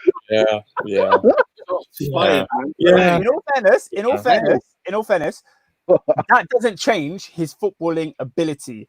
I agree. Like, I understand. I don't feel Pogba has given his all for United, and I think United fans could probably agree with that too. But as a player, the guy's levels. So yeah. The thing is, I think I've embarrassed myself tonight because I've stooped to the level of someone who's compared Coutinho to Paul Pogba. But it's cool. I'll take that L. I'll take that. Right. Arsenal. Big up David, yeah? We finally 3 points. We're staying up. We are staying up. Woo! Yeah. For the table. My days. Finally, we actually won. Still. 2-0. I don't know what you meant. Yeah, but David, I thought we were lucky today still. Trust, bruv. McCarthy, I don't know what he was doing. Yeah, McCarthy. Yeah. You're not that bad, bruv. Sort it out, bruv. McCarthy, their blood. You know, that man were feeding off scraps. Both goals were scraps. You know what I'm saying? In the bin. You know what I'm saying? Blood. Go on. We need a right back, bruv. Bellerin, go plant your trees somewhere else, bruv. Bro, I'm done. I'm sorry. David, bro, we've signed a new right back, innit? We signed a right back still. 4 years. So 4-year deal with Cedric Suarez. Who? Cedric Suarez, bro. The one that we had already, who's been injured. 4-year deal. Talk to me, David, yeah? We signed Cedric on a 4-year deal. He's like 28, 29. We signed Murray on a 4-year deal. I think he's like 28. We signed friggin' David Luiz has got a new deal at Arsenal Football Club. At Arsenal Football Club, David Luiz got a new deal. Look at this comment. Hey, Solani and Ed, you need to clear out, bruv. Flipping it, man. Look at this comment that just came through. Guys, boss like Endo says, Arsenal will finish above Spurs. Remember this. Professional away performance. Well done, Peter and David. Fam, that's not even a big thing, you know. Hey, Spurs are white blood. Spurs are dead out here, fam. What are you drinking? Hold on. Spurs just comfortably beat West Ham, yeah? So did we beat them away. I mean, yeah, but what are you guys? He said professional away performance. Do you guys think you performed well today? You know what? Yeah. No, to be fair, David. To be fair, realistically, Rob Holding got man of the match today, right? Defensively, we were good. Martinez kept it. We got a clean sheet away from home, cuz. Blood. Never mind. A clean sheet away from home, cuz. Listen, the tie for this month. Guys, you know about Arsenal. I keep trying to tell man them about Arsenal. Oh, I know. Listen, we gotta take what we can, bruv. I'm not taking nothing, bruv. I'm done with this team, bruv. Real Deal says Bukayo Saka, quality player. Eddie Nketiah has hope as well. Blood, they need to sign the thing on the kid, you know? Like, this is what's angering me, yeah? I'm seeing David Luiz get a new deal. He's been here for a year. And he got a new deal before Aubameyang and Saka? makes you think. He was begging for a new deal. He came out on TV and said, I want to sign. Do you know what I can't stand yet? This signing, first of all, Arteta gave me a red flag, yeah, when he said, I want to keep him here. And like, my thoughts on him have never changed. David Luiz is talking about, yeah? We get a new deal for David Luiz, Cedric, and MNF before Aubameyang and Saka. I need to ask some serious questions, right? And then the thing is this, right? Why do Arsenal keep rewarding failure? I can't understand it. Players are getting new deals. Players are getting big P. Players are starting again after the Western super mares they're making. They're making absolute mares. I can't get a pay rise. I don't care. If he gets money, it's a rise. If he's getting money, it's a rise. What am I doing? He's getting an extra year's salary. It's a rise. He's getting an extra year's salary. It's true, you know. He's a millionaire alone from Arsenal's contract. A millionaire, for crying out loud. Who else would give him the wages he's on now? No one in their mind. Speaking of signings, Salim Issa said Arsenal signed Willian on a free. If Arsenal signed Willian on a free, there has to be a riot. Honestly, Willian is a shower of rubbish. He's awful. He's not going to do anything for this Arsenal side. It's part of the mediocre transfer signing. What's the difference between him, Mkhitaryan, the friggin' Ceballos of this world? They are just average ballers. You're wrong. It's such an Arsenal move. Move. I don't think like as a Chelsea fan, I do not want Willian to sign for Arsenal because I genuinely believe him in your squad, he makes Arsenal better. Like, oh, come off it, man. It's true. You can't deny that.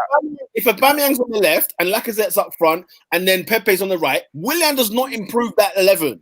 Willian's had a better season than Pepe, though. It's like I'd have Saka and I'd have Martinelli over Willian. All of you, man, would have That's fine. That's fine. But as part of your squad, Willian's not a bad player to have. Let's not overestimate how bad he is.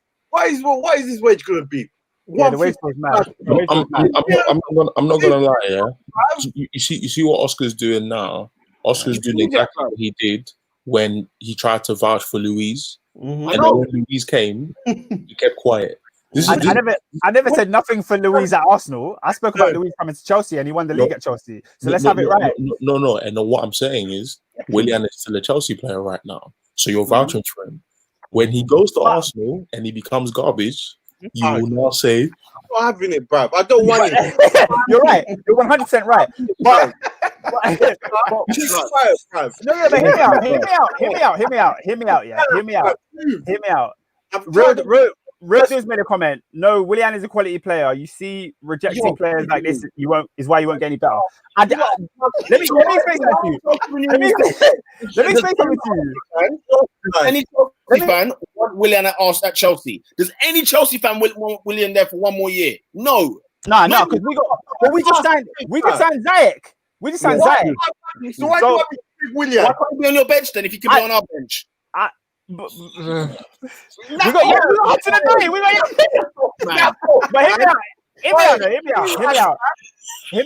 hear me out. Arsenal don't fare well against the top 6 teams. Yeah, we've just seen Chelsea win the game against Man City with Willian on the pitch. We saw Willian have a man of the match performance away at Tottenham this season. We saw Willian at the Emirates get an assist and help Chelsea beat Arsenal. So don't tell me about Willian like he wouldn't improve some of the things that's going wrong in your team right now. You guys don't win no toxic games. Willian wins toxic games. Adrian's happy. Look at the scum. You are dead, bro. I'm a Premier League champion. Adrian's like, look at the scums. Look at this. Beat us at the end. With 10 men, you kept your ground and took a point off you.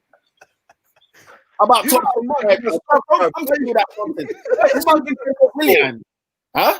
Come on, man. Move, man. You're Egypt, bro. You're Egypt for trying to vouch for Willian, bro. You're some Egypt blood about Willian. All I said is facts. All I said was facts. Numbers. Wait, about Martinelli, yeah? About Martinelli, bro. No, I forgot all the comments. This guy's on the drugs, blood. Bring up the Martinelli one, bro. Bring it up.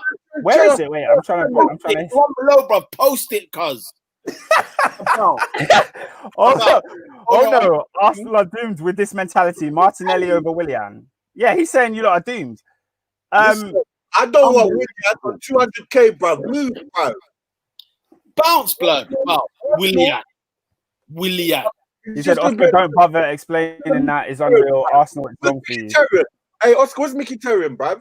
Where is he? Where is he? You man standing. I don't know. He's chilling in it. We gave him Sanchez. We took Mkhitaryan, bruv. Move, man. I'm not on this thing. I don't want no garbage, bro. All right, let me get through some of the comments that we missed out because certain man have been talking.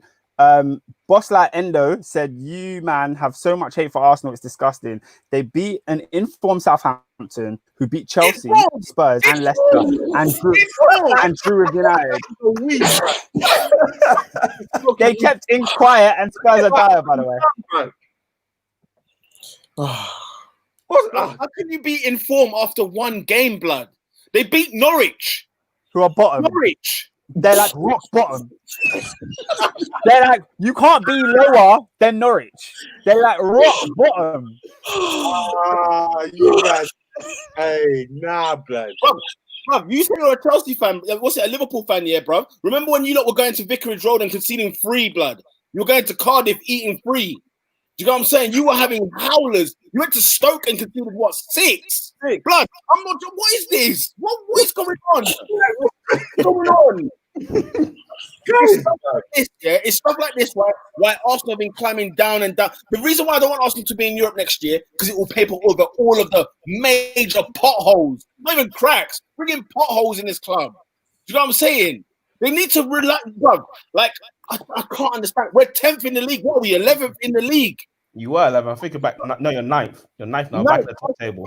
Games. This is genuine, guys. We've just won 10 games. Guys, we just won 2 games. I tell you, do you not understand, bro? What? Adrian is enjoying life. He's just chilling. Premier League title in the bag. You know how funny it is? Understand? They're fighting about themselves. Like paupers. Bro. Come on, man. Salim Issa said Arsenal should sign ASM. He's quality. Who's ASM? Alan. Oh, yeah. What do you guys think about that? Then? I'd have him straight. I'd have him. Yeah, that's a great real deal's comment. Real deal said, imagine winning 10 games and rejecting Willian. I'm in the Premier League.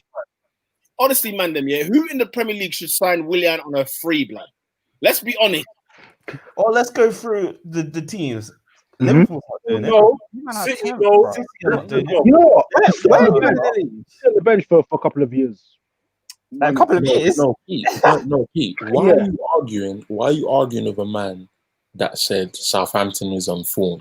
This is the same man who said that Coutinho is better than Pogba. Why are we arguing as such? I'm looking at the Southampton fixtures, their form, yeah. There is no form. Is there no form? There is no form. He played Norwich. To be fair, I think Ings has been in good goal scoring form, so that's probably no. Really looks better. He has been on form. Southampton has not been on form. Why are we arguing with someone who said In fairness, big up Mason Hooten though, man. Real deal said you would take Alan Saint-Maximin, but not Willian. I'm done. Do you watch talent, blood? Do you see talent? Are you mad? Yeah, he's not a big name. I get it. He's not a big name, whatever. But watch his football, blood. He plays sick, bro. Like he's actually a good player. Do you know what I'm saying? But him or Willian, when the one's younger and he's got the tackles. You know what? We should literally wait for like Real Deal and boss like Endo to actually say like, why is Willian good? Like, honestly, why is he actually good? I would love to know why he's good. And Endo's getting lippy. I don't know why he's upset, but it's cool. You know what I'm saying? You got the title, bro. Enjoy, bro. Tip the champs. You know what I'm saying? Leave us dibby Arsenal man alone, bro. I told you, David, me and you have cussed Arsenal signings year on, year out because they've been bog average, right? They've been awful. We're envious of Liverpool's transfer windows, the way they've been dealing with their team. Man United, when Man United want to send them mid, they get Bruno Fernandes, blood. They've got their Pogbas, they've got Martial, they've got friggin', you know what I'm saying? They buy good top quality players, right? When they need to buy someone. Us, Socrates, Lichtsteiner. I'm just talking the Emery era. I'm not gonna go further because if I start saying Mustafi and Xhaka and I told you that was 70 million combined, then now what? Now what? You know what I'm saying? And now you've extended David Luiz's contract. Bro, we paid 70 million quid for Pepe. 70 million. 70. Guys, and then Man City, they want me to take Willian. Take Willian, bro. Do you know what? If you're saying he's not what you need right now, then I hear that. But I don't like disrespect. I want disrespect. I want Oscar, don't do that. Quality, bro. Don't disrespect my guy. Oscar, don't do that. Oscar, don't do that. Don't make it look like man we're disrespecting Willian. Willian is not levels, and you know it. The thing is, he's level for Arsenal 9th. What are you talking about? He's not level. No, but Oscar, bro. What's the matter with you? No, but Oscar, like you know, what I'm saying is that you know that Willian does not take them to the next level. No, but he's better than what they have. He's better than what you have. That's why. No. Hey, real talk. But boss like Endo needs to chill. You need to chill out, bro. I'm a cheeseburger. What does that even mean? Chill out. I'm not even entertaining that. Nice. We don't cuss each other. The thing is, he said he's stating facts. The thing is, I asked man for reasons why Willian is good. Man's talking about cheeseburger, but it's cool. I'm asking you for reasons. Give me an argument. Oscar wouldn't take Willian on the bench next season. Why should he be at Arsenal's bench?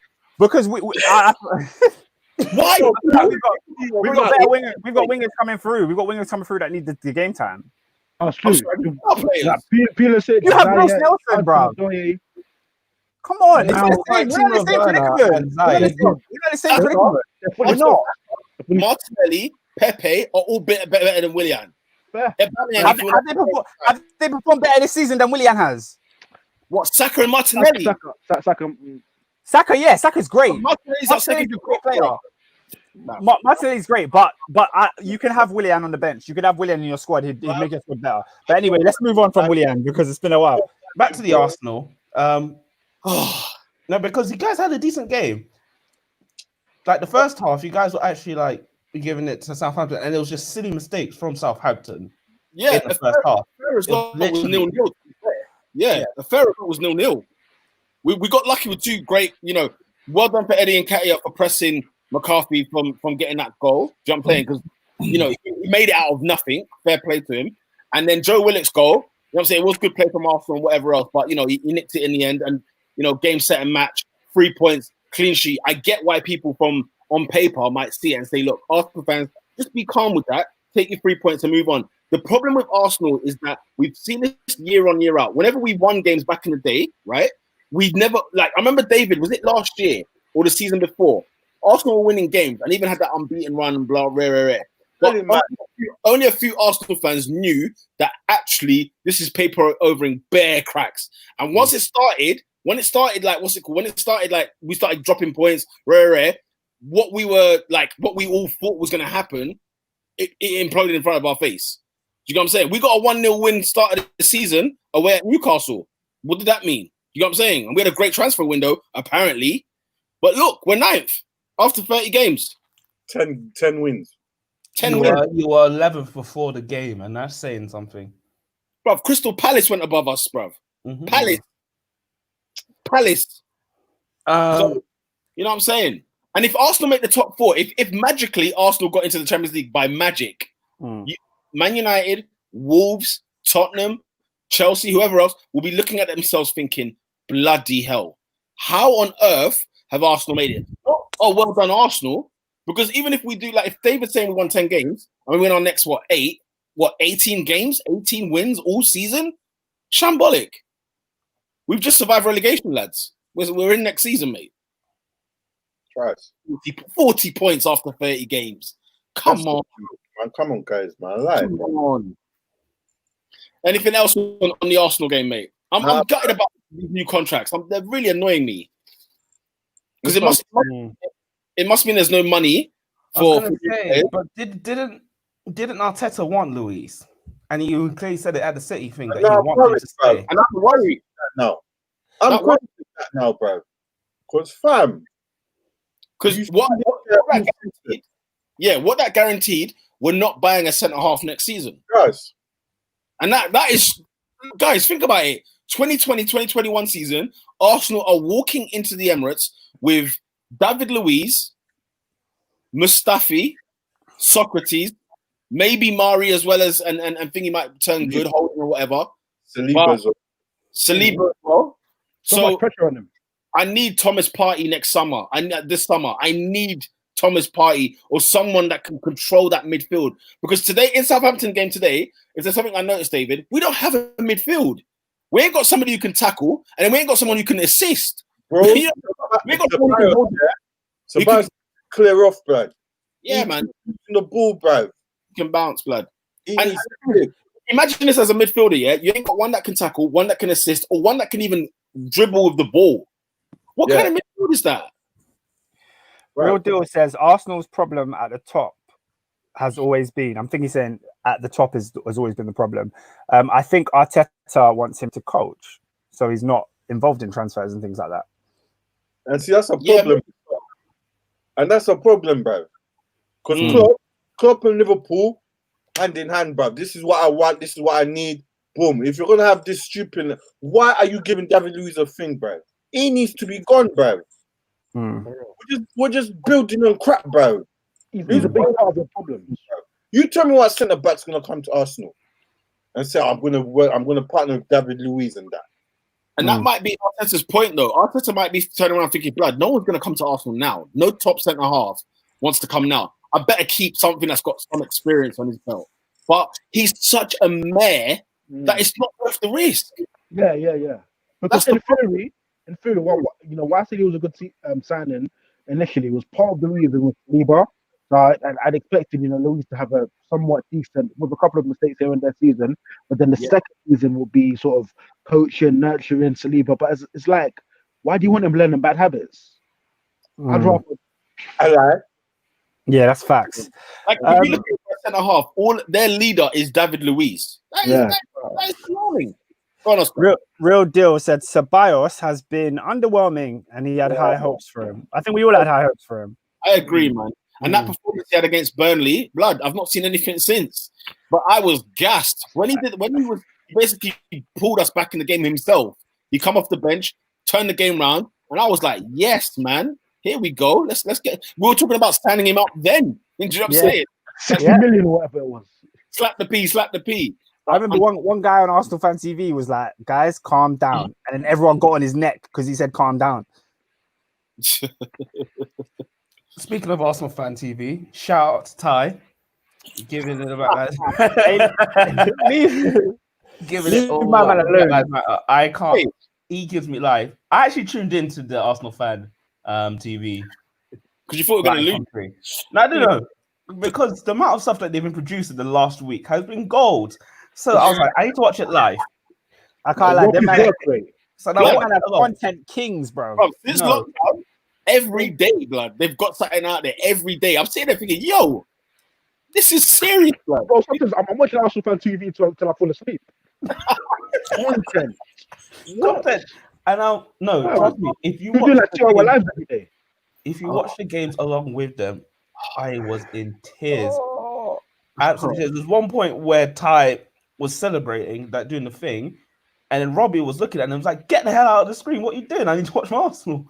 And then I think DT was about to boot him at one point, and I was just like, My favorite one there is Lee Judges, bro, because he says it how it is, bro. Yeah, I love him. I love him. They can't defame. Real deal's giving a comment. He says, some forget that even Liverpool got rid of bad owners, and look how they benefited long term. There you go, bro. Yeah, but that's the thing, like, you know what I'm saying? Every man and his dog knows that they want Kroenke out, but Kroenke, you know what I'm saying? To go, blood. I'm saying he has to start with him first, or we're just going to keep going round and round in circles, bro. That man needs to go. There's no money to get relegated, which is what no one wants. Yeah, bro. No money's getting pumped in. You know what I'm saying? Like, what's funny? Yo, a relegation. Obviously, I'm not saying that it should happen, but a relegation wouldn't be the worst thing because you'd get rid of a lot of the crap and just start again. Because you know, listen, championship ain't easy to come out of, you know. Facts. Bro, I don't even want to hear that. David has always said this, yeah. David's always said from day, Arsenal fans, stop turning up. Stop going to the ground. Because that's what got Wenger out, and that's what got Emery out. Do you know what I'm saying? So we need to get out of what's it called? You need to stop going to the games. Let the money come down, because when you hurt the pockets, then they react. And the thing is, when you see it with your own eyes, you're thinking, raw. Like Wenger's last few games, the attendance was awful. Emery at the frigging Europa League, the upper tier was empty. You know what I'm saying? So like, you know, if you start doing like that, then you can maybe get the owners out. Maybe. Because Peter, when Willock scored, and I saw all the players sort of celebrating together, you know, I kind of entertained the fact that, you know what, it should be an exciting time as an Arsenal fan. Because you, in theory, you know, you've got a Lengman and a Aubameyang, and then you've got a lot of promising youngsters all coming through the academy at the same time. So in theory, it should be a happy time at Arsenal, but I don't know what's going wrong. It should be, but it's, you know, the starting 11s are not great. Aubameyang, who you call the Lengman, doesn't even play centre forward. He runs in. I tweeted this earlier today. He runs centrally, causes a free kick, and then what's it called? That's how we get the goal for Willock. And I was just like, if you play Aubameyang centrally, give him the ball, he will cause headache. But you know what it is? I think he's Arteta's just been all your managers, they're just been utilitarian there, because what they're saying is, you know what, Aubameyang is going to score goals, it's a given. But who else do you really have to play effectively on the left wing? Consistently. Saka's been great all season. He's a player, bro. He plays up there. You know what I'm saying? That's his natural position. He's been brilliant not playing it even in his natural position. So give him a thing. And if not, you know, if you want to rotate because he's a young kid, rotate with Martinelli. No, I'm not shedding a tear. You know, when Lacazette was on the bench, he wasn't long mourned by me. So, you know, I'm here for Pepe, Aubameyang, Saka, Martinelli, take your pick. And Ozil behind them, man, feeding. Give Ozil a chance. Are we done with Arsenal now? I think we got a question about Liverpool's performance the other night. Have you man discussed Liverpool Sellers' performance yesterday? Thoughts on Fabinho being the best DM in the world? All right, champion, it's your time to speak. Yeah, go through, AD. Go through. I'll start on the final on the Fabinho point. I think Fabinho is a top midfielder, but I would even say he's the best DM in the league. I think Ndidi is better. However, I think Fabinho has a lot more to his game. So it's for what he has to his game that makes him a fantastic player for Liverpool. So it's simple. It looks simple on paper, but I don't think Ndidi's quite got this in his locker. But it's just that diagonal that he plays to the right-hand side to Trent all the time. And that's just such a fantastic Arsenal. So in terms of what Fabinho adds in a Liverpool sense, 100% agree with you. He's a top player. I think, correct me if I'm wrong, but I think he got 100% pass accuracy and he won 100% of his tackles on when we played Palace. And yeah, I think that Palace performance, I think I'd have to go back to Leicester as far as Leicester in December. as that's been our best performance since then. I think he had everything. You know, there was high intensity. You know, the quality of the goals was good. And you know, it was also quite nice at the end to sort of see Nico Williams making his debut. And hopefully, hopefully he can play left back as well, because if he can, then he might be a decent backup option moving forward. And you know, that would aid in his development. But yeah, I think the Palace game was good, and I think he's just shown, just emphasised really that we've been the best team in this league this season. Facts. Yeah, Liverpool were fantastic against Palace. I thought they it was just professional, cushion performance, 4-0 win. You know what I'm saying? Made light work of Palace, who looked good this season, you know. Yeah, they got a lot of injuries in that game as well, which is unfortunate. Yeah. So, you know, I felt like, you know, Liverpool did their job. You know what I'm saying? It was good to see Salah and Mane score. There's something about it that made me feel like, okay, Liverpool, they've arrived. When I've seen both of them score, I'm like, okay, here we go. Fabinho's strike was superb. But I have to agree with Adrian that I think, indeed, he's somebody that you can't sleep on. Yeah. Boss La Endo says, what? Indeed better than Fabinho? I'm done. Good night. Enjoy the title, blood. Go take your champs and enjoy it. No. The point is no. And Didi. You go for it. Yeah, Didi's not better than Fabinho. Is it not? No, I don't think so. I think in terms of if you want a ball-winning midfielder, I think Didi is probably the best ball-winning midfielder in the league. If you're talking about like simply defensive midfield, I think Kante and Ndidi are better than Fabinho.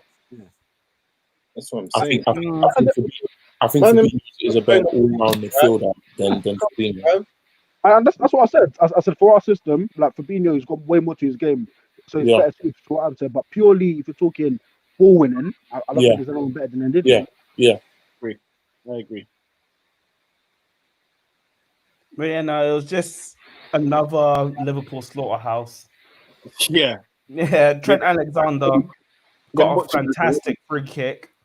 Salah doing what Salah does, and your number 9 still hasn't scored that much, which is annoying. The digs there, bro. Well, Adrian, do you think you'll look for a centre forward in the summer since you've lost on Werner? I think we're looking for Werner, and Werner didn't get over the line, so I'm kind of wary as to who we can realistically go out and get at this point of the season. Well, at this point, really, given the current climate. But yeah, I think I've come to the realization with Bobby that ultimately he needs to be scoring more goals. And I know and I appreciate what he does, because I think he was instrumental to 2 of our goals the other night. And there's one where he literally nicked it off of the Palace defender. 8 seconds later, Fabinho slapped it in right in the corner. But I think with Firmino, like he takes. I think there's a point in the season where he took the most shots in the league. Yeah, he had very, very little to show for it. So I think ultimately he needs to be a bit clinical. He needs to be more clinical, to be honest, because I think there's an easy comparison to make between him and Suarez in terms of they've got the all-round thing. They're very, very good, fantastic footballers. Suarez is a leg man on top of that, and I think, I don't think Firmino's ever been clinical, and I don't think he'll ever be clinical. So potentially we should go out and sign a top-class centre forward to take us to that next level. Real Deal said, I said 2 seasons ago, Mane is better than Salah. What you guys reckon? I reckon Mane is the best African player right now, world-class forward. It's tough. It's a tough one. They're equally as good as each other, isn't it? No, do you know what? I felt like last year, Mane, I would have given it to Mane. And I think the year before that, I'd have given it to Salah. This year, they're equal, man. It's hard.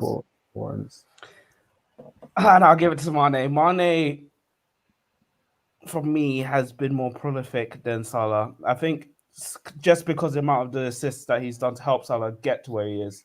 Mane is a top player. And I 100% agree that he's probably the best African player that in the world currently. For me, I think in terms of when you sort of break it down and you look at like the core fundamentals of a player, I think Mane is probably a better dribbler. I think Mane is probably a better passer of the ball, etc. and so forth. But I can't deny or dispute Mo Salah's output, and it's for his output alone that I'll put him ahead of Sadio Mane, because Mo Salah, good, bad, or indifferent, he will score or he will create an assist. I think he's played 101 games for Liverpool, scored 71 goals. That is ridiculous. And then he's got 30 odd assists to beat with that as well. Like, crazy. Mo Salah, over the space of 3 seasons, he's almost operating at a goal contribution every game. That's the level he's been at consistently. And, you know, the fact that now he constantly, because obviously when he started, he got 44 goals a season in his debut season. And now he's like, well, now he only gets, 20 odd. That is still incredible from his position. So I just think that Mo Salah, you know what? He is frustrating. I don't necessarily think he's a particularly good dribbler. And I think there's a lot of facets to his game that are quite weak and quite poor. But I cannot dispute the output. Like, the guy is a goal scorer and he knows how to make things happen in and around the box. So for me, that's why I'll give it to Salah. What's that? Endo says Salah scored 16 goals in 15 home games. He's so underrated, and I think that's true. You can't speak on his output. Like, as much as you might not like sometimes his selfishness or sometimes his over willingness to score or over willingness to perform. You know, he gets the goals to back it up, bro. You can't say much. I don't think he's underrated. I'm not going to argue, bro. I'm thinking if you're not rating Salah now, then what you're doing? He's a sick player. So there's no arguments. I'll take either one in it. One's better. You know. It's only asterisks on Robert Firmino because he's not at the same level as the other two, and there's a big gap, and it's quite alarming because it's quite alarming on 2 things. Number one, you're not doing a job as number 9. Number 2, if Liverpool actually replace him and get someone that is doing a number 9's job, Liverpool can go even further. And that's an even scarier thing.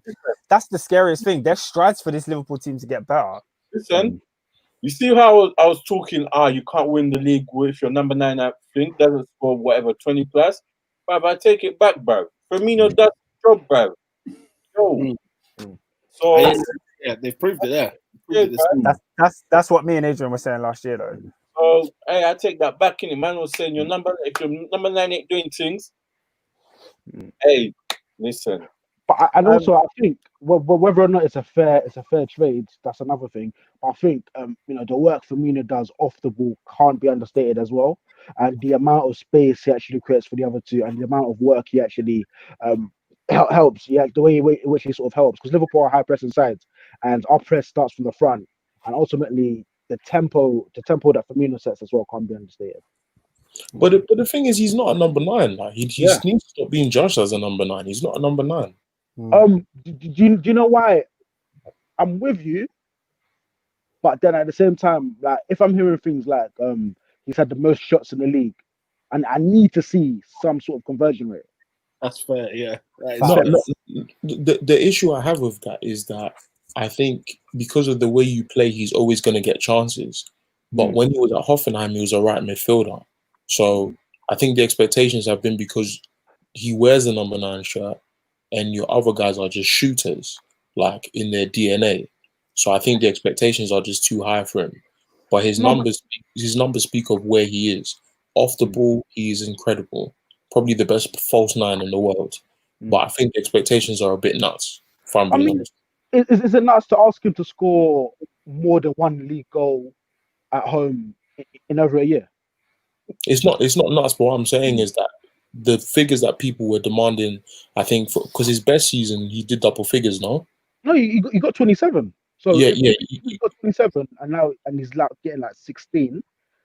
But I think as poor as that is, I think he settled into the fact that actually I'm not demanded to score that many goals, kind of thing. So I'm not sure.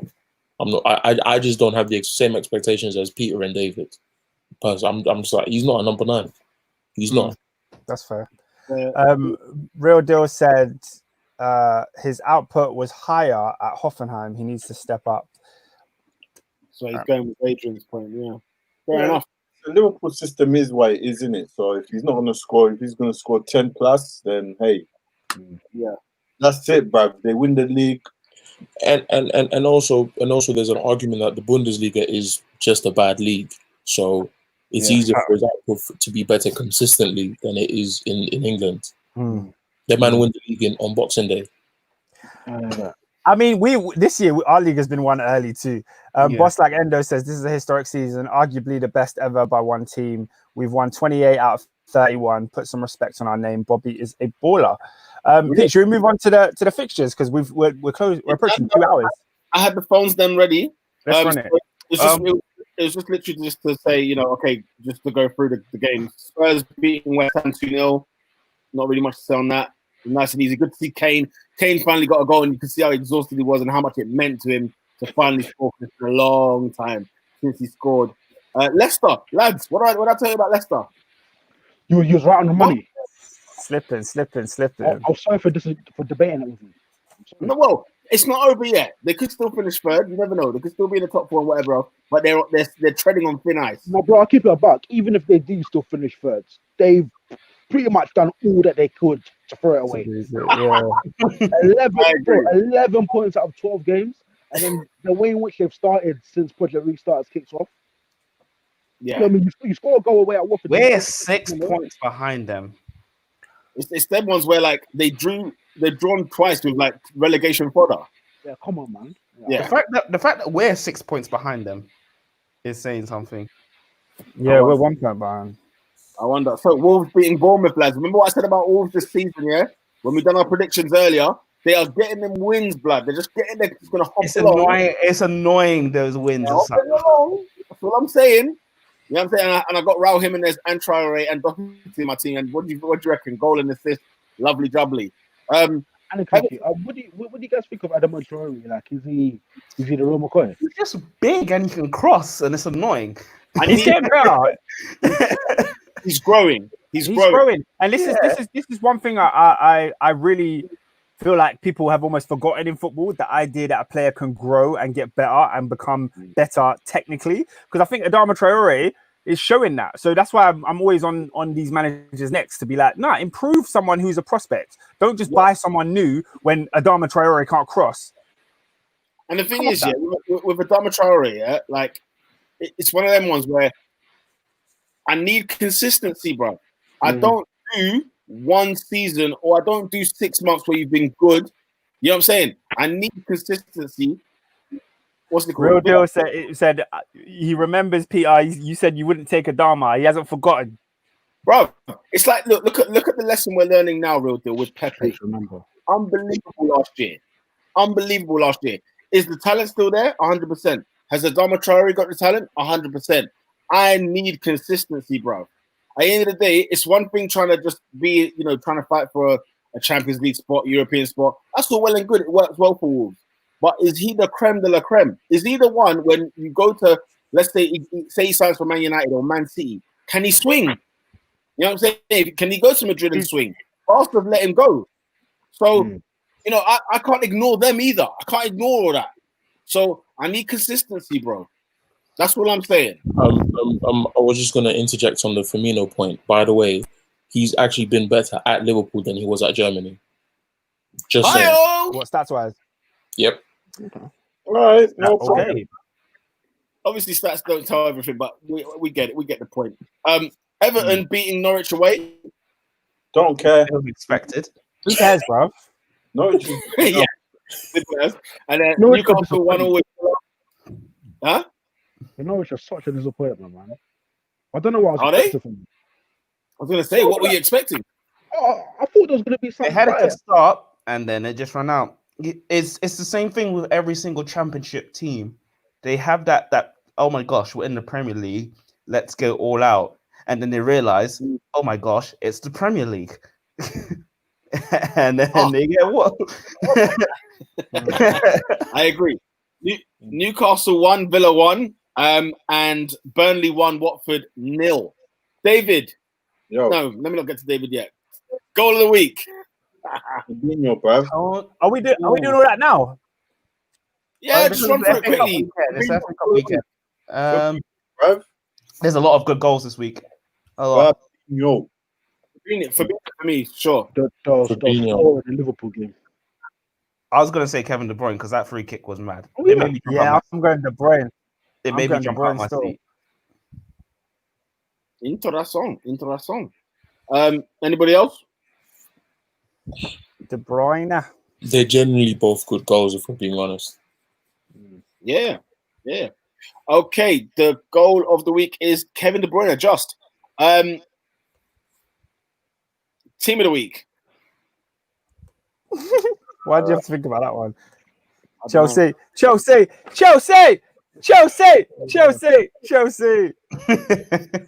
Hard to argue. It's annoying. Why are you guys handing people titles? Is that your job now? Just to give people titles?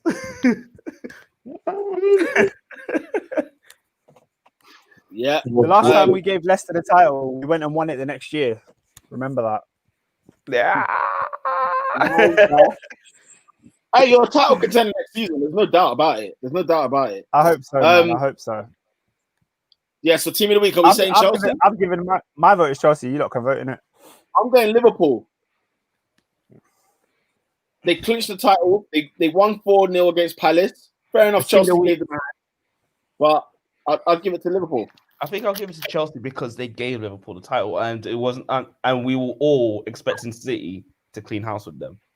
You have to give it to Chelsea because it's the harder fixture. No, true. Yeah, it's the harder fixture. Like Liverpool did what they had to do. United did what they had to do. They dusted off these young teams, but Chelsea beat the City beat the reigning champions. For real, man. Yeah, cool. It was a very, very, very good professional performance. Chelsea is the team of the week. Goal of the week? No. Player of the week. Player of the week. There's only one. Yeah, there is. And Robin, take it away. Robin, take it away. I've been dying for it. So. Show game from France. English press say and no chance. 50 million down the drain. And Tony Marshall scores again. Nah, he deserves it this week. Not even being biased. Wait. Hold on. We had a comment. No, Oscar. Yeah. Oscar, don't do it. I told you, Salim is a troll. I told you. The fact that Arsenal won today, he's active. Trust me. Bro, it is a miracle. I'll give him that. It's a miracle, but he's not team of the week or no. So today he's on the Arsenal side, but he can't be on the Sheffield side. Well, it's Arsenal team of the week. Obviously it's not team of the week, but they're right in that the fact that it's a miracle. Clean sheet away. Holy smokes. It's me. Yeah, but anyway, Robin, have your moment. Sorry. But yeah, no, player of the week goes to Tony Marshall. There's simple. Tony Marshall. Yeah, he is the player of the week. All right, David, who's got that guy this week? Who's got that guy, yeah? So, if you've had the madness, who's playing tomorrow? Is anyone playing tomorrow? Game week done? No game tomorrow. This is going. I don't have this guy's information, but hey, you decided to do a madness. When was who did Burnley play again? Man City. When was that game? Monday night. When we did the pod. Yeah. So you decided to fly a banner over the thing, lad, thinking you won't get caught, lad. Well, sorry, man. I don't have your info like that. Wiki don't have your info like that, but you've been banned from your club, so you're not that guy. Jake Heppel from Lancashire. You're not that guy, fam. I'll be honest, he needs to be back to. He got fired from his job. It's a Hall of Fame thing still. Nah, it is a Hall. Nah. Nah. Yeah, he got fired. No. I'm saying I agree with you, but I'm saying he also got fired from his job. That's why I didn't put him off his house and all that stuff. There's more to the story. Yeah, it's quite deep, man. His girlfriend got sacked. So, his girlfriend? What, did she finance the plane for him? No! No, why did this girl get sacked? She posted stuff on social media thing. So she got sacked. She was involved. I'm sorry, cuz. Real deal says it's Southampton keeper's got to be a close second for that Arsenal goal. Yeah, I hear you, bro. That was a howler. Was it Alex McCarthy? Yeah. Do you know what's so funny? Hopefully you learn from this. But you're not that guy, fam. Go on, AD. I was going to say the thing is that McCarthy was cocky all game. Like even after that mistake, he was rolling the dice a few times. I mean, he was taking liberties, blood. He was taking liberties. There was another time that he was taking risks. He was taking risks. He's an entrepreneur. There's one where the Ketia changed and he got the free kick lucky. He got the free kick lucky, blood. You know what I'm saying? Even before the goal, he nearly made a mare as well, innit? So it was coming. Right. FA Cup fixtures, right? Oh, very quickly. Tomorrow. I didn't realize this. No, not tomorrow. Excuse me, past midnight. Saturday. Bloody hell, it's past midnight. Saturday. Yeah, come on. We've got Norwich City versus Manchester United in the FA Cup. Who we got? United. Come on. You are United. Norwich City, yeah. Oh, United, come on, bruv. Bro, if Norwich can't show fight to stay in the league. Magic of the cup, lads. You never know. Sheffield United against Arsenal. Sheffield United, Arsenal. Chris Wilder's not having it anymore. Arsenal. Yeah, I'm going Arsenal. I'm gonna go Arsenal. Big one here, mate. Leicester City against Chelsea. Leicester. I think Chelsea will win, and I think the same reason for Sheffield United and Leicester is because I think they will both play weakened teams, and their weakened teams just aren't as good as the weakened teams of Arsenal and Chelsea. You think Sheffield will play a weakened team? Well, they're concentrating on getting the league. Yeah. I feel like their league position is so like if they can get to Europe, that's a fantastic season for them, and I think they want to keep that. But would you say that Lanes, Bramall Lane? But would you say that Sheffield haven't got anything to lose in the Premier League? They're fine. Nah, they got Europe to lose at the moment. No, but like you get Europe for the FA Cup. Yeah, you can get Europe for the FA Cup. Yeah, but there's a semi-final still to play. Then a fourth. I mean, if I was Wild, I wouldn't play a weakened team. I wouldn't. Yeah, I wouldn't. I would concentrate more on the league side because I don't think they make a Champions League, but they can definitely make Europa League, and there's something they could do there. Don't care, mate. Cool. Leicester, Chelsea. Chelsea, I said. Leicester. Yeah, cool. Chelsea, to be fair. And finally, Newcastle against Man City. See, bruv. Come on, bruv. Full house. Bro, this could be a mad semi-final, you know. I don't even know what like when you think it could be City, Chelsea, Arsenal, United. Yeah, I think it will be too. And that's what I think will happen. I think someone's going to sneak in. Blockbuster. I'll go for Sheffield United. Yeah, there's a sneakers in there. Yeah, Sheffield United will sneak sneakers in there. Could be Sheffield, you're right. Right. That sums up this week's top. This guy, bro. What's going on? Wait, what's happening? This does. Oh my gosh. The end of the Top 4 podcast. I take over. I'm the host now. You finished the new segment. Where is Peter? Should I just end it because Peter's not here? Yeah. Podcast, fam. I don't know where our host got cut, bro. Follow us on Twitter. Follow us on Instagram. Follow us on the Facebook. Follow us on the SoundCloud. Yeah, man. Follow. Thank you guys for your comments. Real deal. Boss like Man United till I die. All you, man. Keep commenting. Salim as well. Keep commenting. And we'll always answer your questions live on air. Follow us on all the socials. Peace. Yeah. Man United 2. Done, no? You know, Peter is